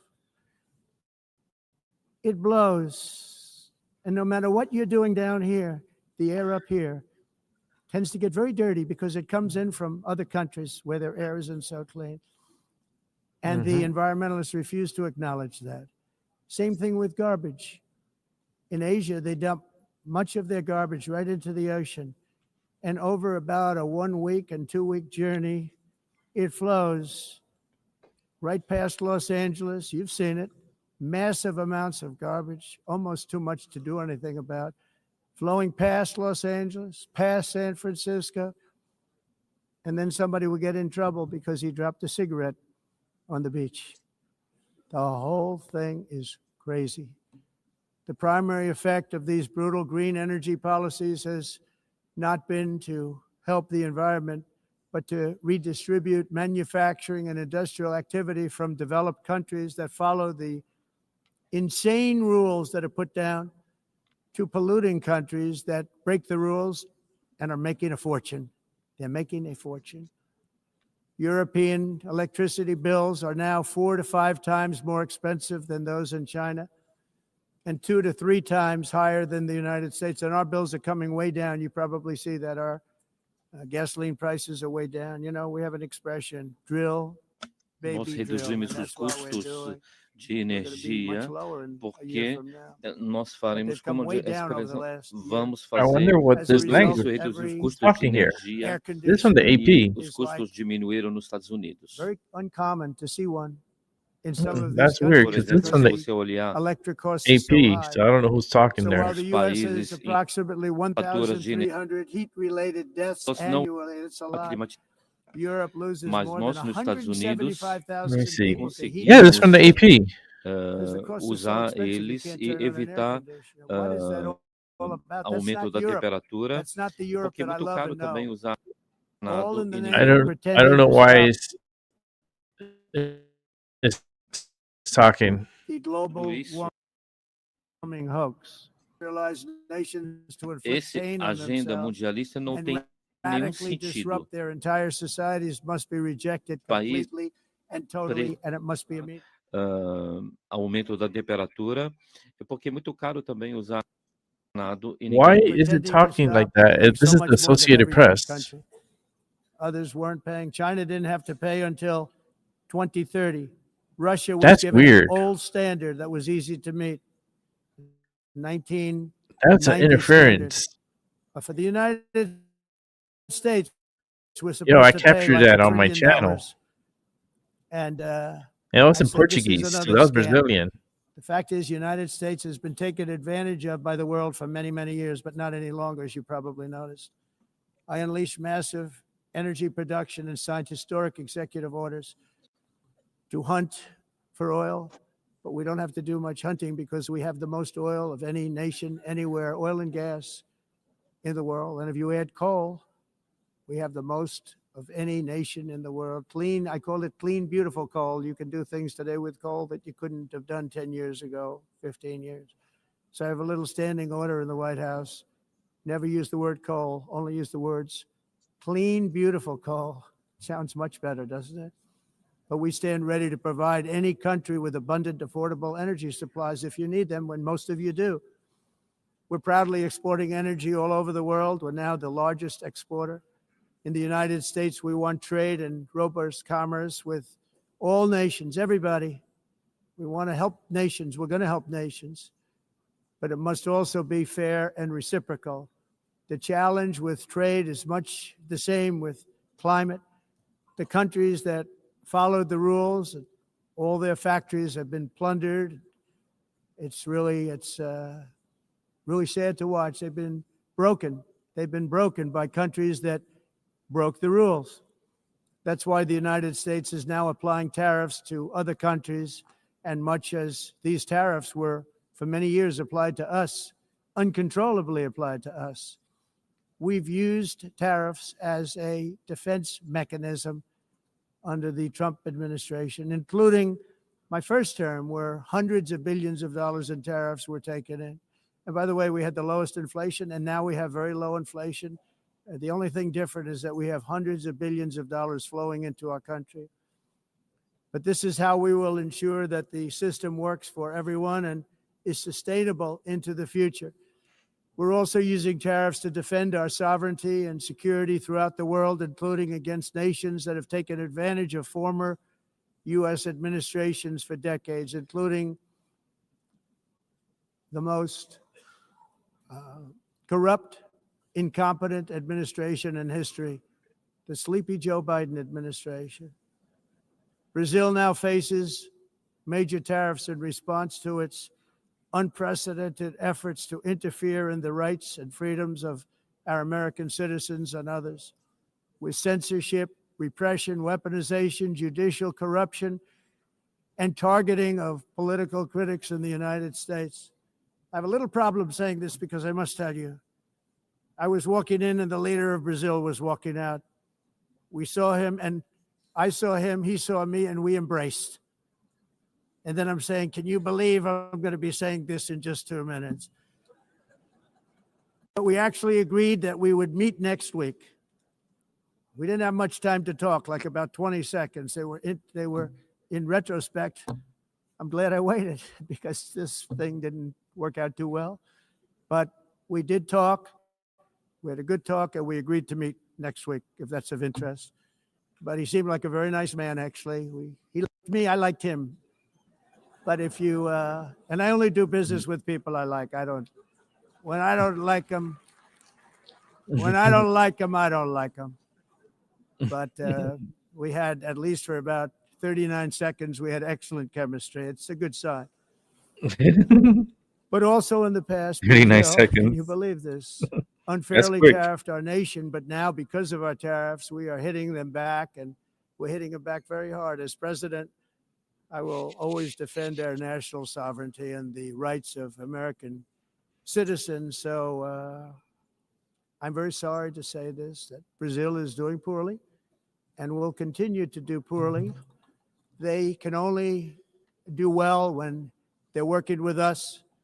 Without us, they will fail, just as others have failed. It's true. Next year, the United States will celebrate the 250th anniversary of our glorious independence, a testament to enduring power and American freedom and spirit.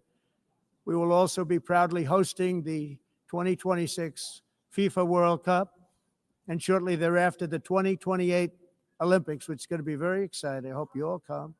I hope that countless people from all over the globe will take part of these will be great celebrations of liberty and human achievement, and that together we all can rejoice in the miracles of history that began in July 4th, 1776, when we founded the light to all nations. And it's something really that an amazing thing came out of that date. It's called the United States of America. In honor of this momentous anniversary, I hope that all countries who find inspiration in our example will join us in renewing our commitment, values, and those values really that we hold so dear. Together, let us defend free speech and free expression. Let us protect religious liberty, including for the most persecuted religion on the planet today. It's called Christianity. And let us safeguard our sovereignty and cherish qualities that have made each of our nations so special, incredible, and extraordinary. In closing, I just want to repeat that immigration and the high cost of so-called green renewable energy is destroying a large part of the free world and a large part of our planet. Countries that cherish freedom are fading fast because of their policies on these two subjects. You need strong borders and traditional energy sources if you are going to be great again. Whether you have come from north or south, east or west, near or far, every leader in this beautiful hall today represents a rich culture, a noble history, and a proud heritage that makes each nation majestic and unique, unlike anything else in human history or any other place on the face of the earth. From London to Lima, from Rome to Athens, from Paris to Seoul, from Cairo to Tokyo and Amsterdam to right here in New York City, we stand on the shoulders of the leaders and legends, generals and giants, heroes and titans who won and built our beloved nations, all of our nations, with their own courage, strength, spirit, and skill. Our ancestors climbed mountains, conquered oceans, crossed deserts, and trekked over wide open plains. They charged into thunderous battles, plunged into grave dangers, and they were soldiers and farmers and workers and warriors and explorers and patriots. They built towns into cities, tribes into kingdoms, ideas into industries, and small islands into mighty empires. You're a part of all of that. They were champions for their people who never gave up and who never, ever gave in. Their values defined our national identities. Their visions forged our magnificent destiny. Everybody in this room is a part of it in your own way. Each of us inherits the deeds and the myths, the triumphs, the legacies of our own heroes and founders who so bravely showed us the way. Our ancestors gave everything for homelands that they defended with pride, with sweat, with blood, with life, and with death. Now the righteous task of protecting the nations that they built belongs to each and every one of us. So together, let us uphold our sacred duty to our people and to our citizens. Let us protect their borders, ensure their safety, preserve their cultures, treasure, and traditions, and fight for their precious dreams and their cherished freedoms. Yo, this shout And out in is friendship to and Seven Serpents really that I wrote beautiful a long vision. ass Let message us to him all on work Discord. And I together just to sent it build to a him. bright, We're here beautiful watching planet, a live planet that we all Trump share, a talking planet of peace, and a at the world United that is Nations. richer, better, and more What's beautiful up, than ever Seven? before. That can happen. It Great will happen. videos, man. I love It your will work. happen, and I hope it can happen and start right now, right at this moment. We'll turn it around. We're going to make our countries better, safer, more beautiful. We're going to take care of our people. Thank you very much. It's been an honor. God bless the nations of the world. Thank you very much. Bye. Nice. Trump putting the smack down at all the countries of the world. Everybody got the smack down. On Jumping and behalf playing. of the Assembly, I wish to thank the President of the United States.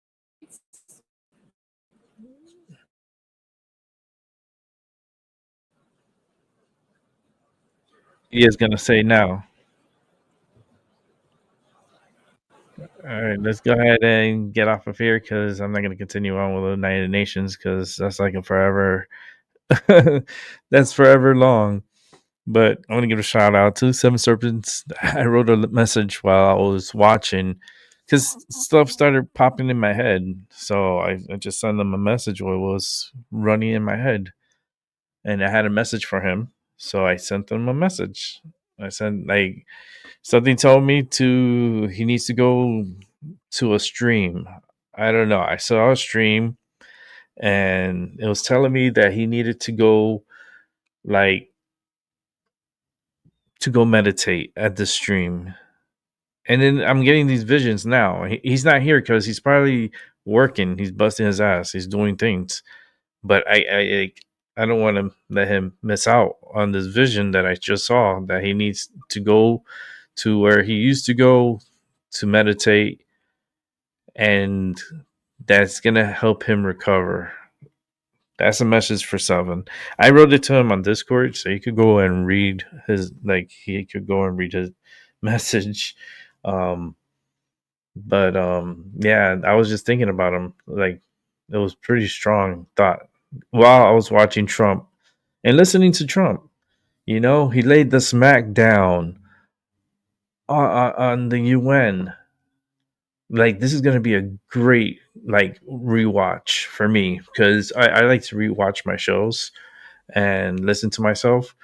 And the fact that I got this UN, like, Trump on there and speaking to them and pretty much laying the smack down on all their candy asses, and letting them know, like, the UN, yeah, you're funding both sides. Like, you're purchasing the Russian gas and oil and all, like, goods and stuff from Russia, but then you want to attack them too. So it's like, and you want to put in, like, all this money into the war. It's like, that's like, you need to cut ties with Russia if you really seriously want Russia to really, like, suffer. You cut everything from Russia: oil, gas, water, all supplies, everything, cars, parts, everything, full freeze, and isolate them. Would that work? I mean, Russia is very desperate. You want them to be desperate. You want them to say fuck it and just start nuking everybody. And, like, Trump threatened during the UN, saying that the United States has weapons that he would never want to use ever. And if he did, the whole world will go up to shit. Like, it will destroy the world. He said that at the UN. If you don't believe me, go back and watch. Go back and watch, listen. Like, yeah. Now, my question is, do they think that Trump is bluffing? Do you think that he has the right cards in this game? Because you gotta remember, that was a poker play. And that's like, listen, just letting you know, I got all of these weapons that if something goes to the side, we're gonna be here to straighten it up. And we're talking, and I know these weapons. I see them. And they're very futuristic weapons. You know, the United States, they have a lot of technology, a lot of like high tech technology. China has also, but not as accurate as the United States. Like, I think the United States is more homed in, and they have gotten more messages and more information. And I just feel like a lot of the stuff that we have is alien. You know what I mean? Like, it's alien weaponry.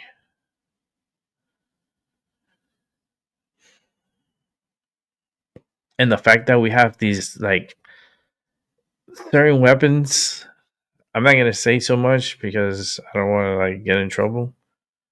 But there are a lot of futuristic weapons, and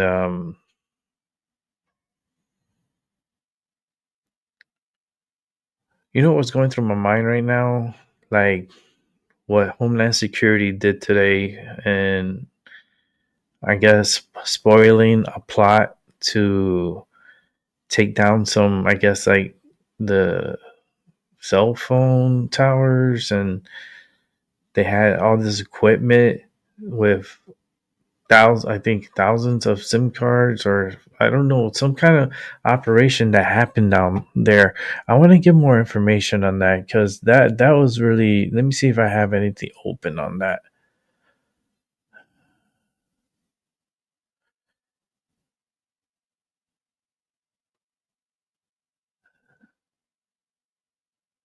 Let me see.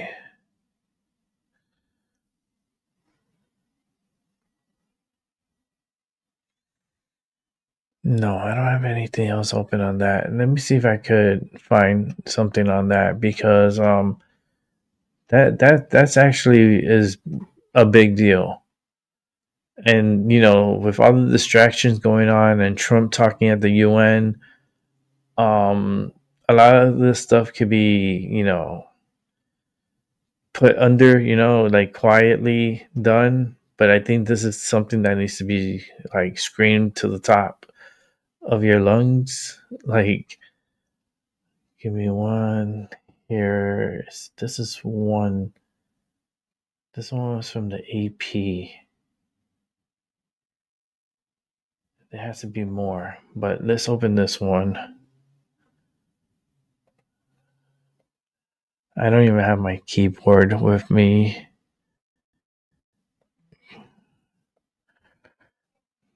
Let me see.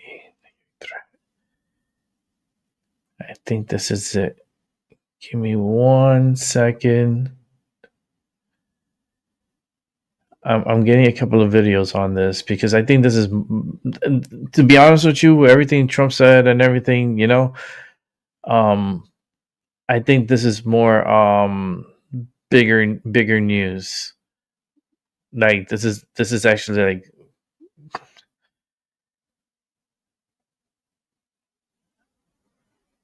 this is actually really big news that they took down.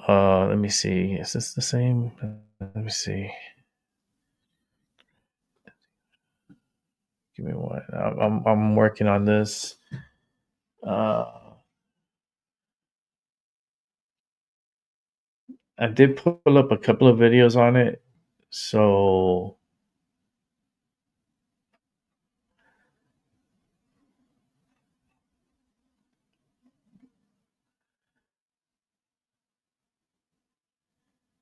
all right. Shoot. Give me 1 sec as I gotta put all this stuff together here again. Where is the... Close this up.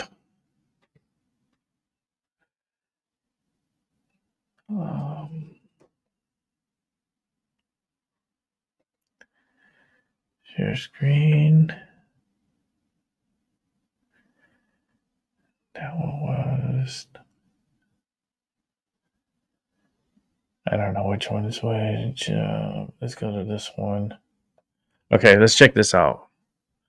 This is from the AP. And let's listen in. Sir, how are you? Good, how are you? What they uncovered was a major network of telecommunications devices that can be used anonymously and encrypted. They can be used to shut down cell towers. They could be used to not allow access to EMS and 911. You see, what we found when we went in there were shelves of these SIM cards and SIM servers that were used to run this network. It can't be understated what this system is capable of doing. Like I said, it can take down cell towers. Good morning, Albie. People communicate, right? You can't use Waze, you can't use text message, you can't use your cell phone. And if you coupled that with some sort of other event, right, associated with UNGA, or, you know, use your imagination there, it could be catastrophic to the city.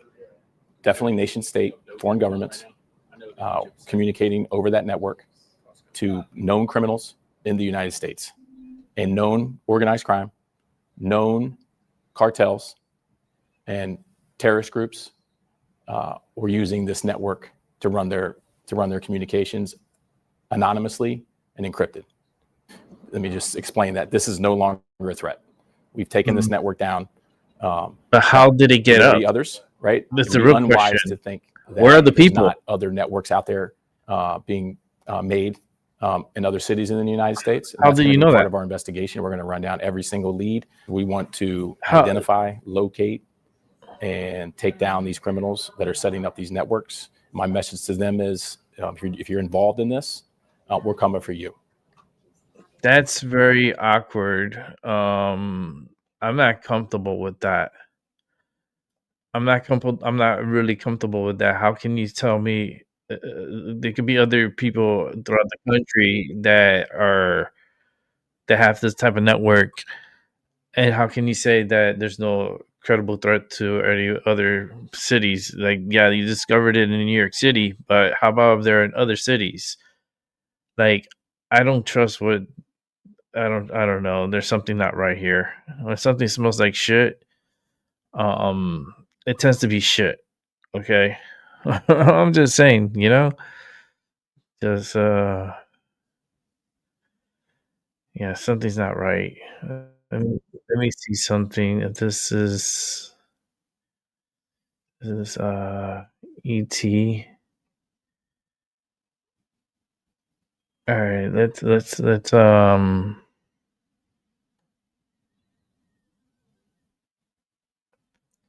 let's watch this real quick. Let me see if it's all right.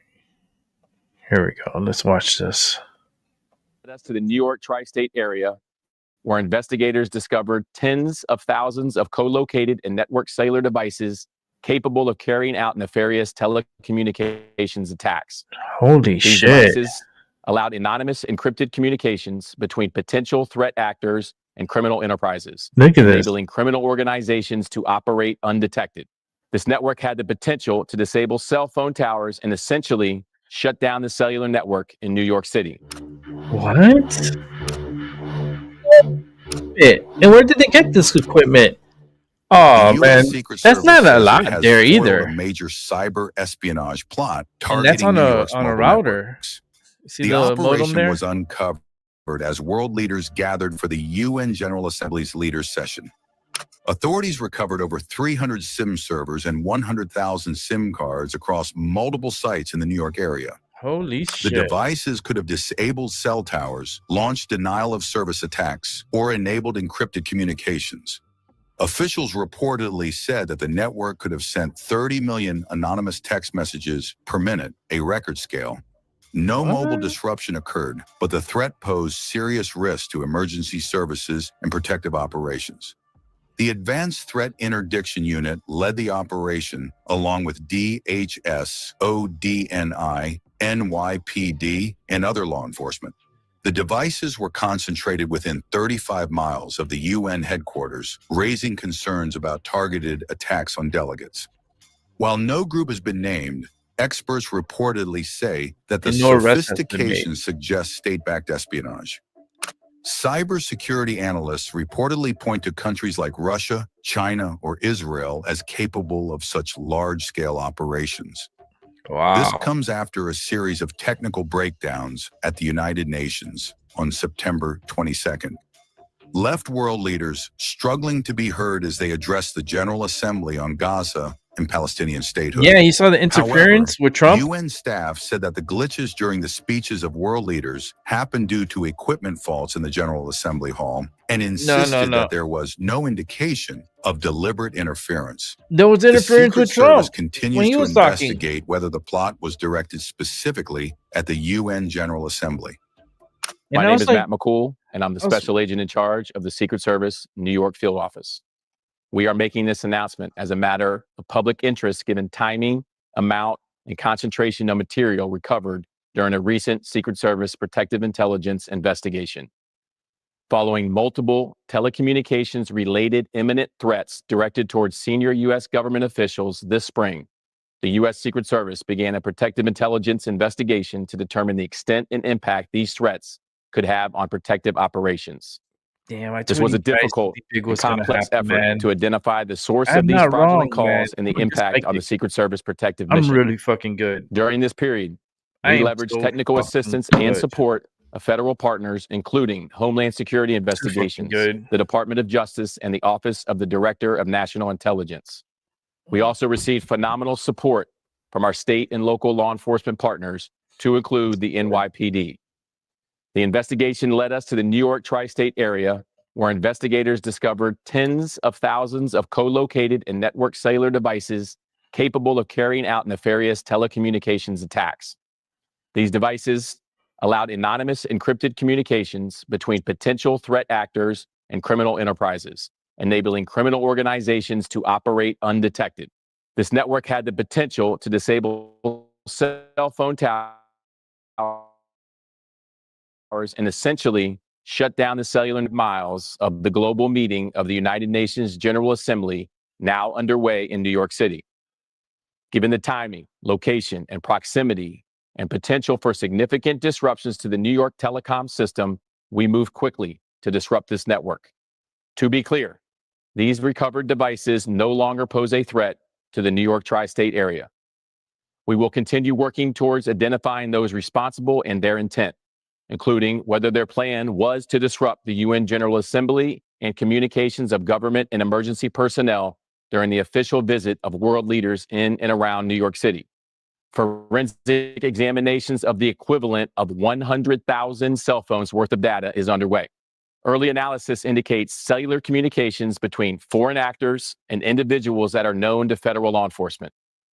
Given the sensitivity and complexity of this investigation, we are not able to go into specifics at this time. This is an open and active investigation, and we have no arrest to announce today. Rather, this announcement is designed to safeguard critical infrastructure Lord. and responsibly provide the public what we can at this time. The They're Secret here. Service I will told you continue to run guys, down all the leads agents are until we here. fully understand the intent of the operation and Charlie identify those responsible. and they're causing havoc within the United States. Excellencies, heads of state and government, We have agents that His are here in the United Excellency, States. the Secretary General, esteemed delegation members, let me greet you all with most heartfelt feelings and with kind regards. First of all, I would like to express my gratitude to France and to Saudi Arabia, who are co-chairing this conference. I congratulate all the countries that have decided to recognize the state of Palestine for honoring the voice of justice and of conscience. I hope that this step, along with the initiatives to be undertaken in the coming period, will accelerate the implementation of a two-state solution. In our region, an unprecedented catastrophe has been unfolding for nearly 2 years now under the Israeli government's heavy and inhumane attacks. The massacre and brutality in Gaza continues with all its intensity. Since it is true that anyone who has a conscience cannot possibly accept this or remain silent vis-à-vis all this, the Netanyahu government is trying to make sure the following. Their goal is to make the establishment of a Palestinian state impossible and to force the Palestinian people to emigrate as much as possible. In the midst of these negative developments of a group of countries, among them members of the UN Security Council, they have taken the decision to recognize the state of Palestine, and this is an extremely significant and historic step. Now, we wholeheartedly wish we could see Palestinian President Mr. Abbas to be able to speak in this conference here today. Nevertheless, I find it extremely valuable that all the participants speaking today are also serving as the voice of the Palestinian people. It is also a fact that today the Palestinian cause has become a global issue. Play this whole guy speech because it looks like it's like a whole freaking segment of this guy. So let's bring it back to me. Because I'm like, the day is short and I got things to do too. But no arrests. No arrests. They discovered something huge that could have been like really, really, really bad. And we don't know who the masterminds are, who these people are. I'm telling you, these agents that are here in our country came through the border. There are throughout the country, and they're just waiting for that signal, and they've been getting signals to do things. So they're causing havoc now, and they're going to continue to do this. I think Charlie Kirk, the day when he died, and I did the video, and I kept saying like he's dead, and then I was saying like it was a setup, like I was set up, like the energy. I felt the anger inside because it was like real anger. I felt it, like I got hot inside, and I felt like really mad, like really, really, really mad. And the fact that the bullet didn't come from this way, it came from this way. It came this way, entry, and severed his spine and his, like, yeah. And I said it that day too, because the gunshot, the sound, it was too in sequence. Because the gunshot, like I heard the shot, and right when you hear the shot, it's hitting Charlie. I'm like, that's pretty fast. From 300, like 200-300 yards away, you're gonna tell me when he shoots that weapon that it took instantly, that bullet magically hit Charlie? Like, go back and listen. That shot was a lot closer. And the fact he had actors within within the audience there was a lot of actors. There were like that one gentleman, he's like, I did it, I killed the shoot me, kill me, I did it, kill me. And then you had others that were just very suspicious. I feel like that was a professional hit. It was a really good professional hit.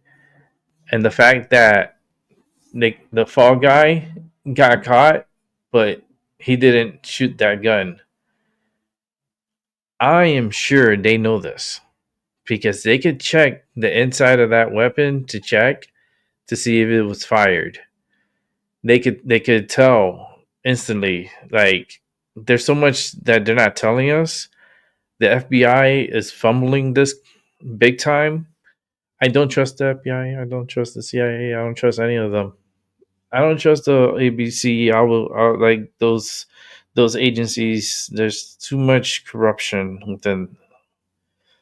They already infiltrated us. We've already been infiltrated. So it's like the way Charlie went out was a pure example of the JFK. What happened to JFK? Pure example. And that's why yesterday's show, I was like, this is like JFK 2.0. The magic bullet. Yeah. Tyler did not shoot Charlie. It didn't come from his gun. The sound when it hit Charlie, that sound sounded closer, not far from afar. Because you remember, if you're shooting from 200-300 yards away, that sound is going to echo. It's not gonna sound like instant, like boom, like that. And as soon as you hear the boom, the bullet's already hitting Charlie, and he's down. That's how close the sound was from.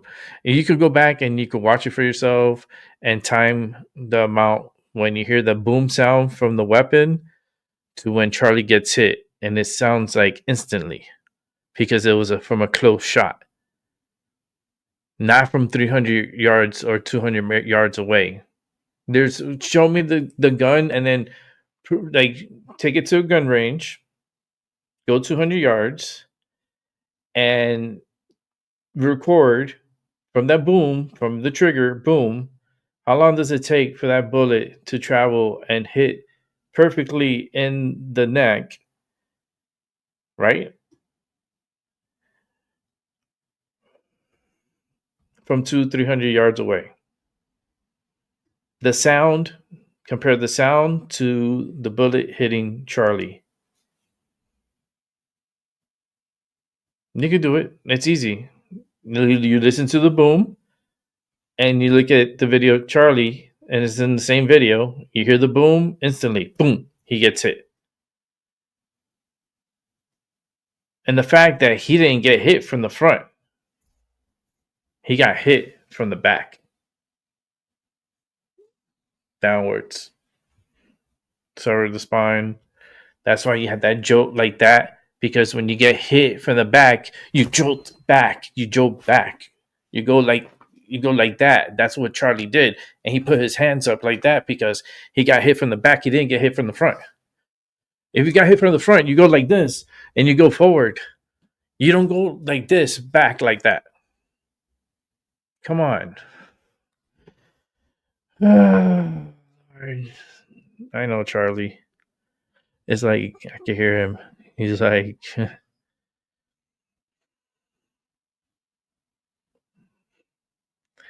I keep hearing Assad. I don't know why I keep hearing that in my head, Assad. And that is probably Charlie, because I can get in touch with the other side. It's just weird, right? It is. But I be hearing voices and I hear them. And it's like them saying, like, Assad. Agents came through the border. They're here. They infiltrated. Trump's not safe.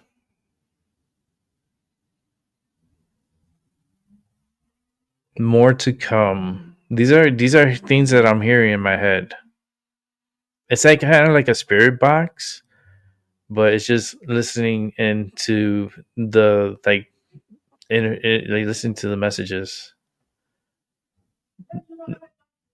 That's what I hear. Like in my head, like those are the messages. It's like a spirit box.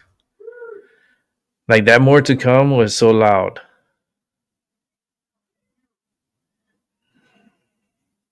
You'll see. Something said you'll see.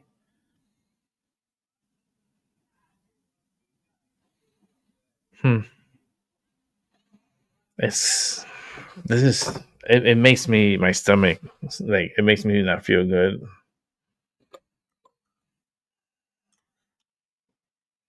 Because it feels like threats. That's what it feels like.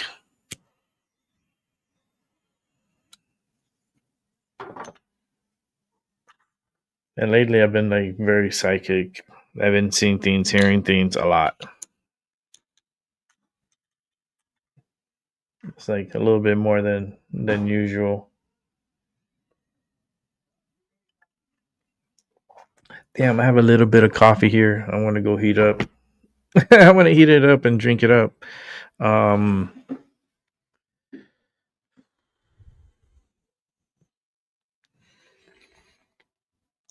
This is what they want. This is exactly by the playbook. You know, and the fact that out of all days, today is when they bust this organization, whatever they were trying to do with all those routers, and that's really more concerning than anything what Trump said at the UN. Because the thing is that I'm feeling the agents here. They're everywhere here. You think Trump saying, "Oh yeah, the mental institutes and the prisons and all this stuff," he's not mentioning the most important people that came through that border. Militias and agents. We have a problem. America, we have a big problem. A big safety problem. And the fact we are so naive and so trustworthy. I warn you guys every single time, watch your back. Wherever you go, watch your motherfucking back. Don't trust too easily. Like, every person is a threat because we don't know who they are. It sounds paranoid, right? Like paranoia. It sounds a little crazy, but it's the truth. They're here. And we're not safe. As much Trump wants to proclaim Washington, D.C. as safe,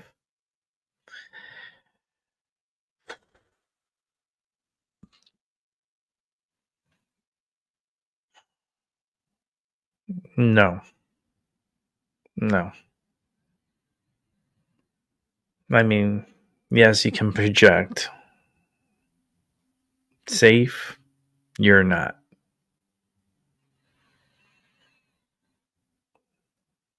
And they proved it with Charlie. And the FBI just, like, you could tell there's a problem, right? And this is the thing. The problem is that, and this is where the red flags went up. As soon as that incident happened, right?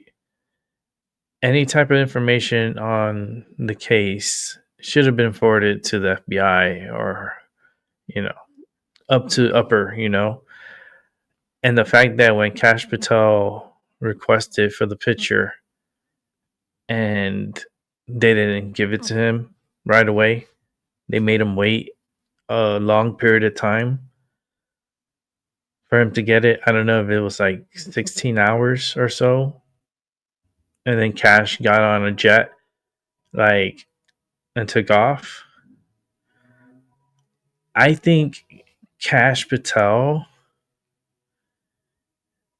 is a carrot.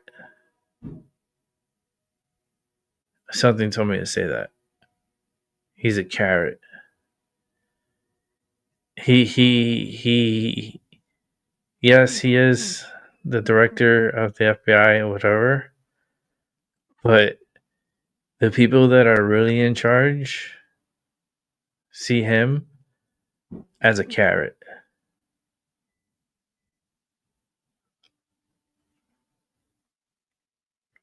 And he's easy. You could easily have him follow wherever you want him to with that carrot, like a rabbit. You know, you give them a little taste of the carrot, and then they'll come follow you with that carrot because they want to eat more and more.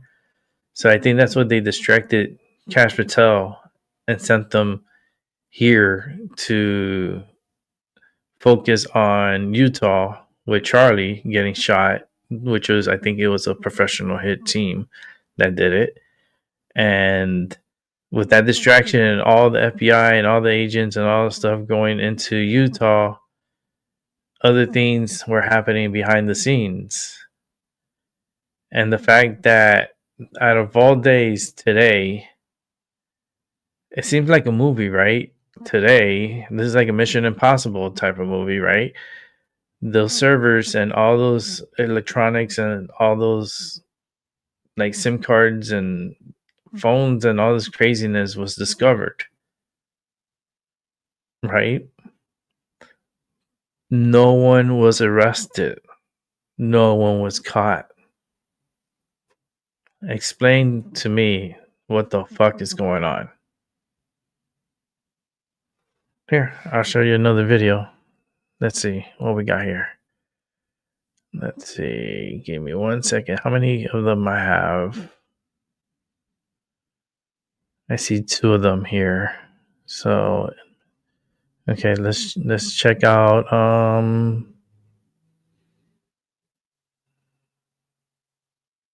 Let's check out this one.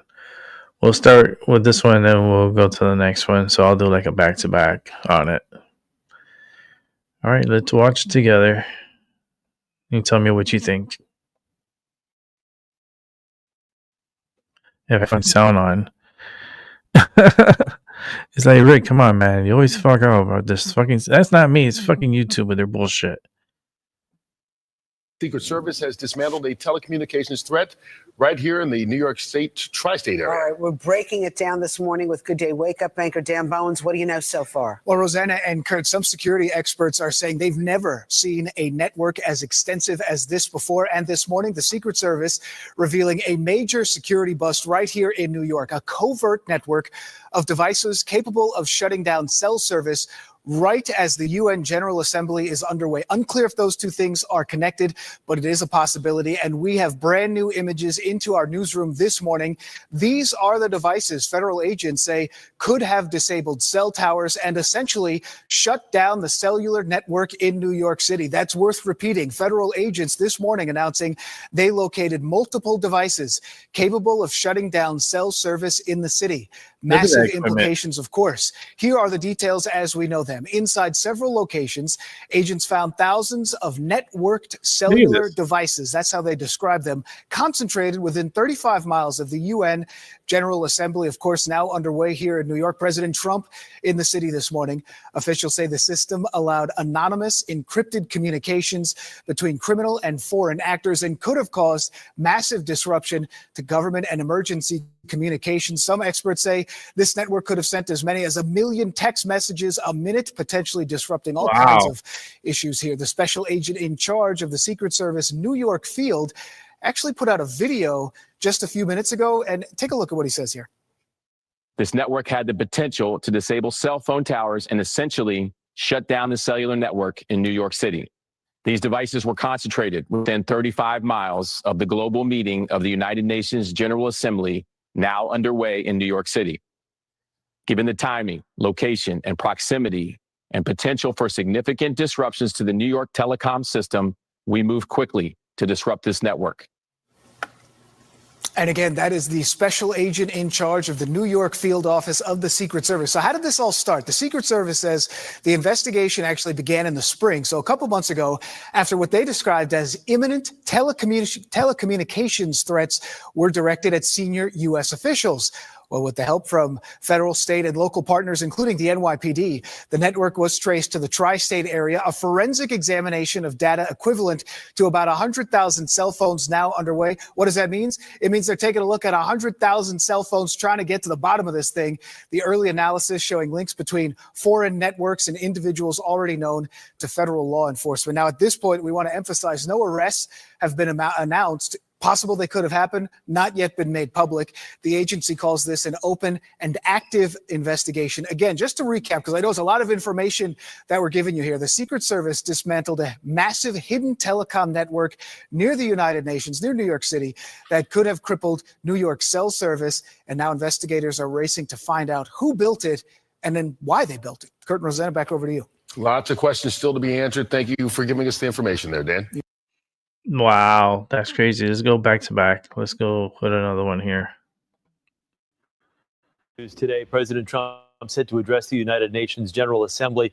His visit comes as the Secret Service now says it has disrupted a sprawling telecom network that could have threatened the entire city as the world leaders gather here in New York. Elijah Westbrook is live in Midtown. Elijah, what do we know about this? I know a lot of news is coming in here minute by minute, but what are we hearing so far? How did they figure this out? That's my question. Right, Chris. Well, this is quite disturbing. I must preface by saying that. So the Secret Service was able to confirm with us this morning that they were able to shut down a powerful illegal telecom network right here in the tri-state area just days before the General Assembly. They're also saying that they found what are called active SIM farms in abandoned apartment buildings at more than 5 sites across the tri-state. Now, in total, listen to this. Law enforcement discovered 300 SIM servers, more than 100,000 SIM cards capable of sending 30 million text messages per minute. Officials say that those servers were powerful enough to disable cell phone towers and have the ability to block emergency communications like EMS and police dispatch. Investigators say the network was linked to foreign governments, organized crime, and traffickers. The investigation led us to the New York tri-state area, where investigators discovered tens of thousands of co-located and network cellular devices capable of carrying out nefarious telecommunications attacks.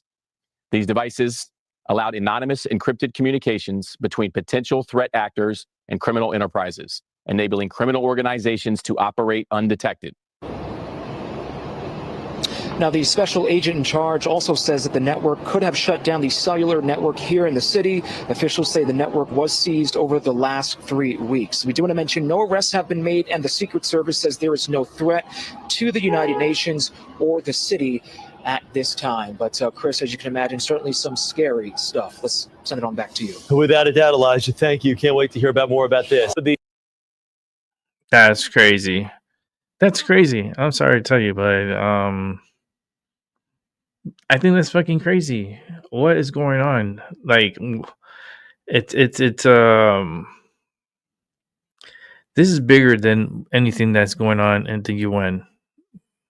This is bigger than what Trump is like. He finished a while back. If you want to watch what Trump said and so forth at the UN, you could go back and watch. And I did cover the whole Trump speaking at the UN. But this whole ordeal that's going on right now is very, very, very disturbing. It's making my stomach hurt. That's how like not good. Good morning, Chloe. How you doing? Nice and early for you. I hope you're doing good. Let me show you guys this here. Let's watch. It's up on your screen. It is a live look for New York City as we are following some breaking news at this hour. The U.S. Secret Service saying it dismantled a network of electronic devices located throughout the New York tri-state area that were used to conduct multiple telecommunications-related threats directed towards senior U.S. government officials, which represented an imminent threat to the agency's protective operations. This protective intelligence investigation led to the discovery of more than 300 co-located SIM servers and 100,000 SIM cards across multiple sites. In addition to carrying out anonymous telephonic threats, these devices could be used to conduct a wide range of telecommunication attacks, and this could include disabling cell phone towers, enabling denial of services attacks, and facilitating anonymous encrypted communication between potential threat actors and criminal enterprises. Again, all of this information here just coming in from the Secret Service moments ago, and they did post this image here showing some of that equipment. They said The Secret Service dismantled a network of more than 300 SIM servers and 100,000 SIM cards in the New York area that were capable of crippling telecom systems and carrying out anonymous telephonic attacks, disrupting the threat before world leaders arrive for the UN General Assembly. A lot of world leaders there are in attendance, including President Donald Trump speaking later on this morning. Now, they say while forensic examination of the devices is ongoing, early analysis indicates that cellular communication. Hold on, let me pause this guy because we'll continue watching this in a moment. But when Trump was speaking, someone started talking in Brazil, like Brazilian and Portuguese, and I'm like, is there technical difficulties? Is this? I was like checking. It's like I didn't get a pirated channel, did I? So I backed out and I'm looking, and I'm like, no, this is the AP. This is AP. This is like, who's interfering? Like, someone's interfering in this. Like, you could go back and watch and listen to me when, like, the person, someone speaking in Portuguese, and I could tell he was Brazilian, and I don't know exactly what he was saying in Portuguese. I know he was saying something, but there was like really bad interference when Trump was speaking. That had that someone was just started speaking in Portuguese on I don't know if it went out through other networks or what, but I know in the AP that happened to the AP. So I'm gonna have to check others to see if that same thing happened to them. I only could report from what I saw, and I was watching through the AP. But some crazy shit is going on, you know. Scary shit is going on right now, and everyone needs to have their guard up because there are secret cells inside the United States, and they can be activated at any time. And I feel like some of them have been activated to do and cause chaos throughout the country. So this is just the beginning of the iceberg, and we got a long way to go, and we got to continue on with these deportations. We got to get rid of all these people because we don't know who they are. We don't know who's who, what's what. Anyone can be an agent right now. Anyone, any immigrant, any person that like you think he's cool and all this, he could be a fucking agent.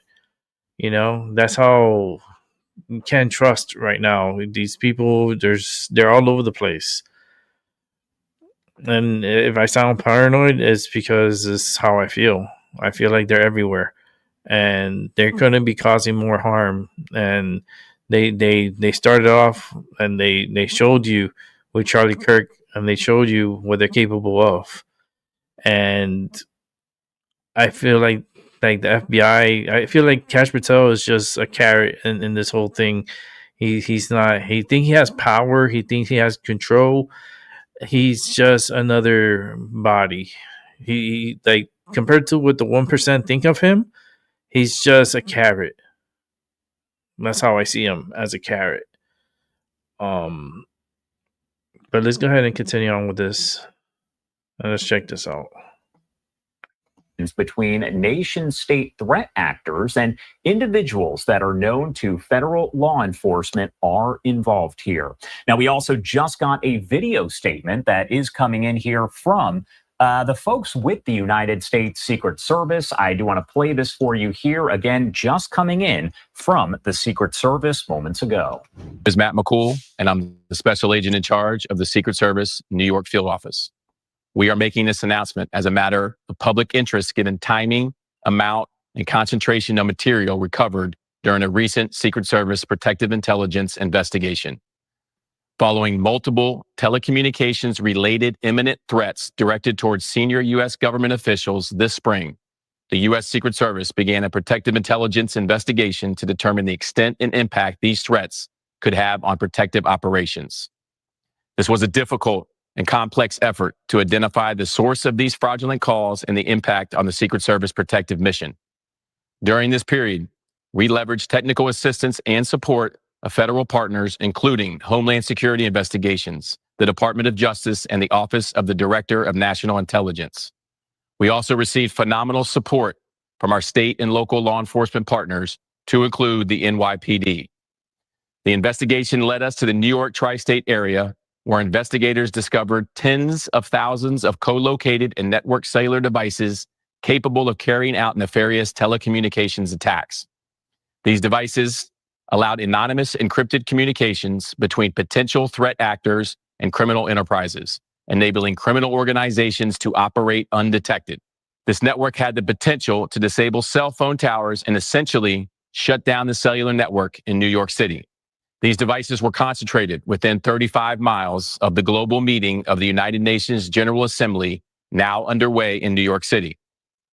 Given the timing, location, and proximity, and potential for significant disruptions to the New York telecom system, we moved quickly to disrupt this network. To be clear, these recovered devices no longer pose a threat to the New York tri-state area. We will continue working towards identifying those responsible and their intent, including whether their plan was to disrupt the UN General Assembly and communications of government and emergency personnel during the official visit of world leaders in and around New York City. Forensic examinations of the equivalent of 100,000 cell phones worth of data is underway. Early analysis indicates cellular communications between foreign actors and individuals that are known to federal law enforcement. Given the sensitivity and complexity of this investigation, we are not able to go into specifics at this time. This is an open and active investigation, and we have no arrests to announce today. Rather, this announcement is designed to safeguard critical infrastructure and responsibly provide the public what we can at this time. The Secret Service will continue to run down all leads We're in until we danger. fully understand the intent of the operation and identify those responsible. We're in trouble. That's what that means. We're in fucking trouble. They're here and they're doing whatever the fuck they want right now. They can't really, like, they messed up a lot of things in the UN. The teleprompter started not working for Trump. Like, when he went to start talking, the teleprompter just stopped working. And then, like, it was just a lot of, like, glitches throughout. Even the escalator wasn't working. He was saying, like, well, all the money and all that stuff, how come your escalators weren't working and we were stuck on the escalator? And, like, a lot of things was just acting very weird, very suspicious, right? And I feel like these are little signs that they're trying to, like alert Trump, like, you're pushing the wrong buttons, and we have the control. We're trying to tell you we have control over you, but you think you have the control. So it's a battle of powers right now, and Trump is one of, like, a good, I would say, competitor to fight the upper powers to be. I mean, if I was going to pick anybody in this world, I would pick Trump and Brock Lesnar. I'm telling you, I don't know. Brock Lesnar scares the fuck out of me. That guy's a beast. But Trump, man, he's wise and he knows what's up. He thinks a lot, and he's always focused. So it's just very disturbing that this happened in New York, and there's other news breaking out on it. Let me see if I could bring one more up here. Let me see. Hello. I think this is the same message. I mean, we could listen to it again if you want, but this is it's just not a good thing when you have the Secret Service telling you we busted this big operation and we have no one under arrest. That's very disturbing. That makes me sick. It's like, and look how he's dressed. Look at his hair, very nicely combed, squared off. Well, you see how slanted the glasses are. It's very crooked instead of straight. It's to the left, downwards. You just pay attention to everything. Pay attention to detail. I always tell people, always pay attention to detail. Look at his coat. See how the shoulders are. The flag is sideways. It's not straight. It's to an angle, downwards. Look at the tie. and how he put his tie together. Like everything, you have to pay attention to everything with these agents because they pass subliminal messaging just by their appearance. Just by their appearance, they're sending messages, and let's listen in. My name is Matt McCool, and I'm the special agent in charge of the Secret Service New York field office. We are making this announcement as a matter of public interest given timing, amount, and concentration of material recovered during a recent Secret Service Protective Intelligence investigation. Following multiple telecommunications-related imminent threats directed towards senior U.S. government officials this spring, the U.S. Secret Service began a protective intelligence investigation to determine the extent and impact these threats could have on protective operations. This was a difficult and complex effort to identify the source of these fraudulent calls and the impact on the Secret Service protective mission. During this period, we leveraged technical assistance and support of federal partners, including Homeland Security Investigations, the Department of Justice, and the Office of the Director of National Intelligence. We also received phenomenal support from our state and local law enforcement partners, to include the NYPD. The investigation led us to the New York tri-state area, where investigators discovered tens of thousands of co-located and networked cellular devices capable of carrying out nefarious telecommunications attacks. These devices allowed anonymous encrypted communications between potential threat actors and criminal enterprises, enabling criminal organizations to operate undetected. This network had the potential to disable cell phone towers and essentially shut down the cellular network in New York City. These devices were concentrated within 35 miles of the global meeting of the United Nations General Assembly, now underway in New York City. Given the timing, location, and proximity and potential for significant disruptions to the New York telecom system, we moved quickly to disrupt this network. To be clear, these recovered devices no longer pose a threat to the New York tri-state area. We will continue working towards identifying those responsible and their intent, including whether their plan was to disrupt the UN General Assembly and communications of government and emergency personnel during the official visit of world leaders in and around New York City. Forensic examinations of the equivalent of 100,000 cell phones worth of data is underway. Early analysis indicates cellular communications between foreign actors and individuals that are known to federal law enforcement. Given the sensitivity and complexity of this investigation, we are not able to go into specifics at this time. This is an open and active investigation, and we have no arrests to announce today. Rather, this announcement is designed to safeguard critical infrastructure and responsibly provide the public what we can at this time. The Secret Service will continue to run down all leads until we fully understand the intent of the operation and identify those responsible. Wow. Wow.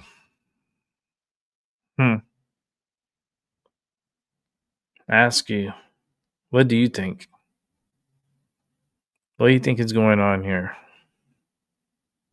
Who's behind this?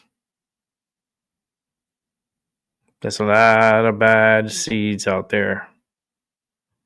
And these seeds are turning into bad apples. And there are a lot of them here. My head hurts. My head is starting to hurt. It's just overwhelming.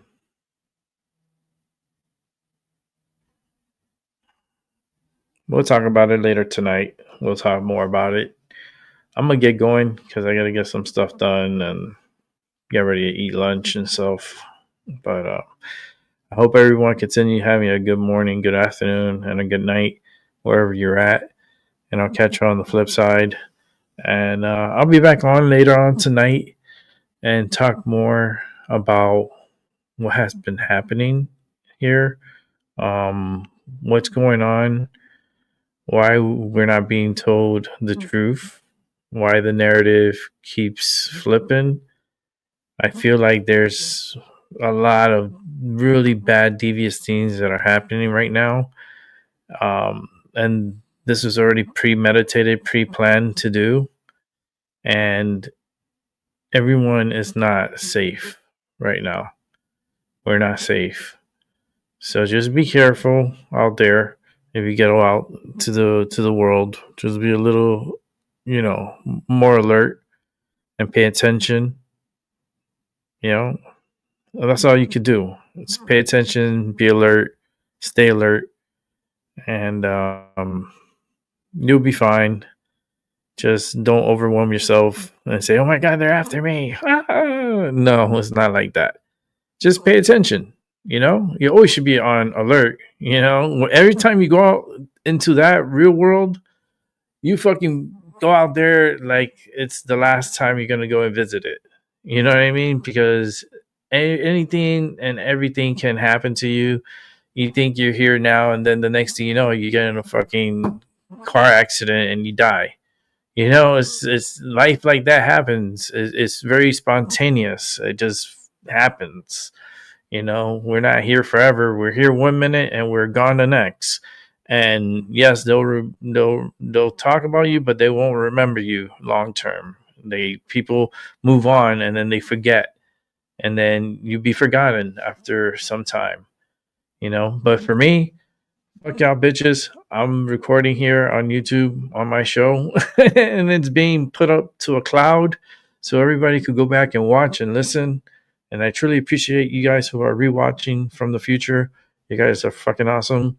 Keep doing what you're doing. Like, hopefully in time it'll get better. I know it's fucked up during your time, but it was fucked up on ours too. So deal with it. But with that said, I'm out of here. You guys continue having a good day, and I'll see you tonight around 7:30. I believe I'll be back on. All right. Bye for now.